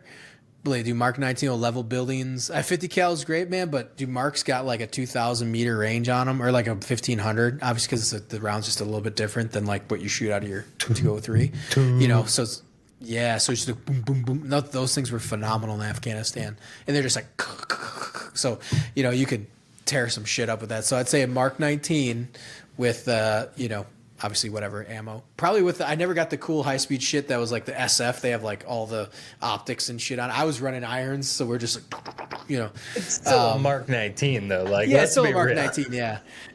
And then automatic 40 mil grenade launcher. Yeah. Oh man, I was watching the other day, and I only saw this because I saw it on YouTube. But I liked. It was the I think it was a 6.7. It was between the 308 and 5.56. It wasn't a 308. It was Grantham was shooting the Scar sniper rifle. It was like 2 weeks ago, and he was pinging out to like 1,300, and I think it was like a 6.8 or something like that. It was a variant. It's like a 6.8 variant. Yeah, it wasn't a 308, and I was actually highly impressed. I was like, holy shit, like that's really cool. Whoa. So it's either that sniper rifle or a Shy-Tech. Okay. 416 maybe. All right, you're channeling my inner Tim Kennedy on that one. I mean, like, again, I've never shot these. I just think they look cool. I'm like, well, if you're giving me 5 rifles, hell yeah. And I still got one more. Man, I hate the Barrett. I hate the Barrett 50 cal. I think it's absolute fucking. Well, you don't have a shotgun. Yep. You don't have a handgun yet. It's true. So here's the thing. This one I actually might buy. Who needs a handgun if you got a 203? That's true. I actually want. This has always been my fantasy when I wanted to. Actually, that's not hard to get actually at all. But M14, because I carried in Afghanistan, but an M14 synthetic stock with suppressor. So it'd be an M14A1 Scout with suppressor. Nice. And then slap my scope on it and just regular box mag, man. That's it. My boy, a war fighter, dude. He wants an M4 with a 203. He wants some sort of AK. Yeah. He doesn't care as long as it spits rounds. He wants a Mark 19. What was number 4? A Shy-Tech sniper rifle. Shy-Tech or the Scar 17. I go back and forth for those two. 6.8. And then he wants an M14. He's just got fighter rifles and grenade launchers. Yeah, that's just me. I mean, that's my thing. I had the M14 Afghanistan, love it. I'm not a huge into. I mean, I do like watching the gun tubers. Sometimes I could get into it. I was never I don't have a big collection. I have one M4 because I was like, I gotta at least have like one M4 in my collection. But I didn't have it for a while, so I bought nothing wild, by the way. Bought the $800 one off of Shields. I slew out, slapped on a red dot. I know how to use it. I have 1,200 rounds of ammunition, from over the years that I got as and like 20 mags that I still have, But yeah, I got my wife a pistol. She's got a Glock. Fuck, I can't remember the model. It fits her a lot better. I have a Springfield XD, for home protection. And dude, it's one of those things where I need to buy more guns. But then I don't want to say it's low on my priority list, but it's like, do you own? Exactly. Yeah. How many guns do you own versus how many lenses do you have for your camera? Yeah, right. exactly. Right now I got a cinema rig, and now I have, my podcast 3 set up, and I'm about to buy, go into nerd mode, my Sony full frame A7S underwater rigs here soon. So that's my priority. But it is I do think about it. Add the FX3 to that stable too. FX3 is great. The only reason I don't go for it is because I'd like to do photography, and if I buy one, it's for underwater. So I need to do photography and FX3 technically does do photography, but I need to be able to access the knobs faster. So when we shot this is a nerd cinematography thing, when we shot in Ukraine, those were all Sony A7S IIIs, but then there's a certain mount you can get where you can attach the top handle to them. So it was kind of not Frankenstein, but it was a little bit of a Frankenstein rig, so that we could capture the audio through multiple channels, which you can do. It's not a workaround; it's a feature. It's just that it's not typically built with the holes like the FX3 does, because it's more for filmmaking, FX3s. But I need to be able to take photos, or I need to go low profile with an audio channel, or maybe just a mic on top. So the Sony A7S III is always my go-to because of the low light, the 4K 120, but capturing 4K 120 with audio is a big deal for me, because I need to be able to get that audio and I can cut to slow motion. I can always go regular speed. You just need the ZVE 10s for everybody. Right, yeah. Vlog for everybody. But yeah, that's my go-to. But yeah, FX3s are great cameras though. Yeah. Ethan, man, I think we need to have you back on because you have so many great stories. We are out of time today, bro. No, man, I appreciate it. Before we get out of here, man, where can people find you? What's Tell them about you have a podcast coming up as well. Plug it. Yes, so plug it. So I will plug it. So Into the Breach on YouTube. I'm working on the Spotify. That's my goal the next few days, is to actually get the Spotify account up and running. But it's actually on YouTube right now, Into the Breach. I think you can find it at Into the Breach 0311. There's nothing up, so you could try. My family is already subscribed, but it takes them like 5 minutes to find it. So you can go Into the Breach. The first episode will kick off January 2nd. And that'll be with Nick Laidlaw from Battles and Beers, and then follow on with others every 2 weeks for right now, so twice a month. And I'll sprinkle in a few episodes here, probably in between those weeks, but right now it'll be every 2 weeks. And those will be for anybody from veterans to people doing really cool stuff to maybe film reviews, because it's my podcast and I do whatever I want. So, but yeah, and then you can find me at Ethan Nagel at Ethan.Nagel.films on Instagram. And then that's it. Yeah. I have a you can go at Into the Breach on X. I believe that's perfect, up and running. And then that should be it for now. And I'll get more stuff out, but yeah. Awesome, man. Ethan, like you said, we need to have you back, man. Great stories. You're a war hero. We appreciate you. Oh, no worries. Guys, if you one more. Embed Actual. What you got? Go subscribe to Vet TV and watch Embed Actual. Yeah. We need to make our money back. So, that's right. We'll be tagging them in this for sure. Yep. So that's right. I appreciate it. Thanks for having me on. Yeah, and guys, if you listen to the end, make sure you are subscribed, leave a comment, all that good stuff. Like I always say, stay dangerous, carry a weapon. We'll talk to you soon.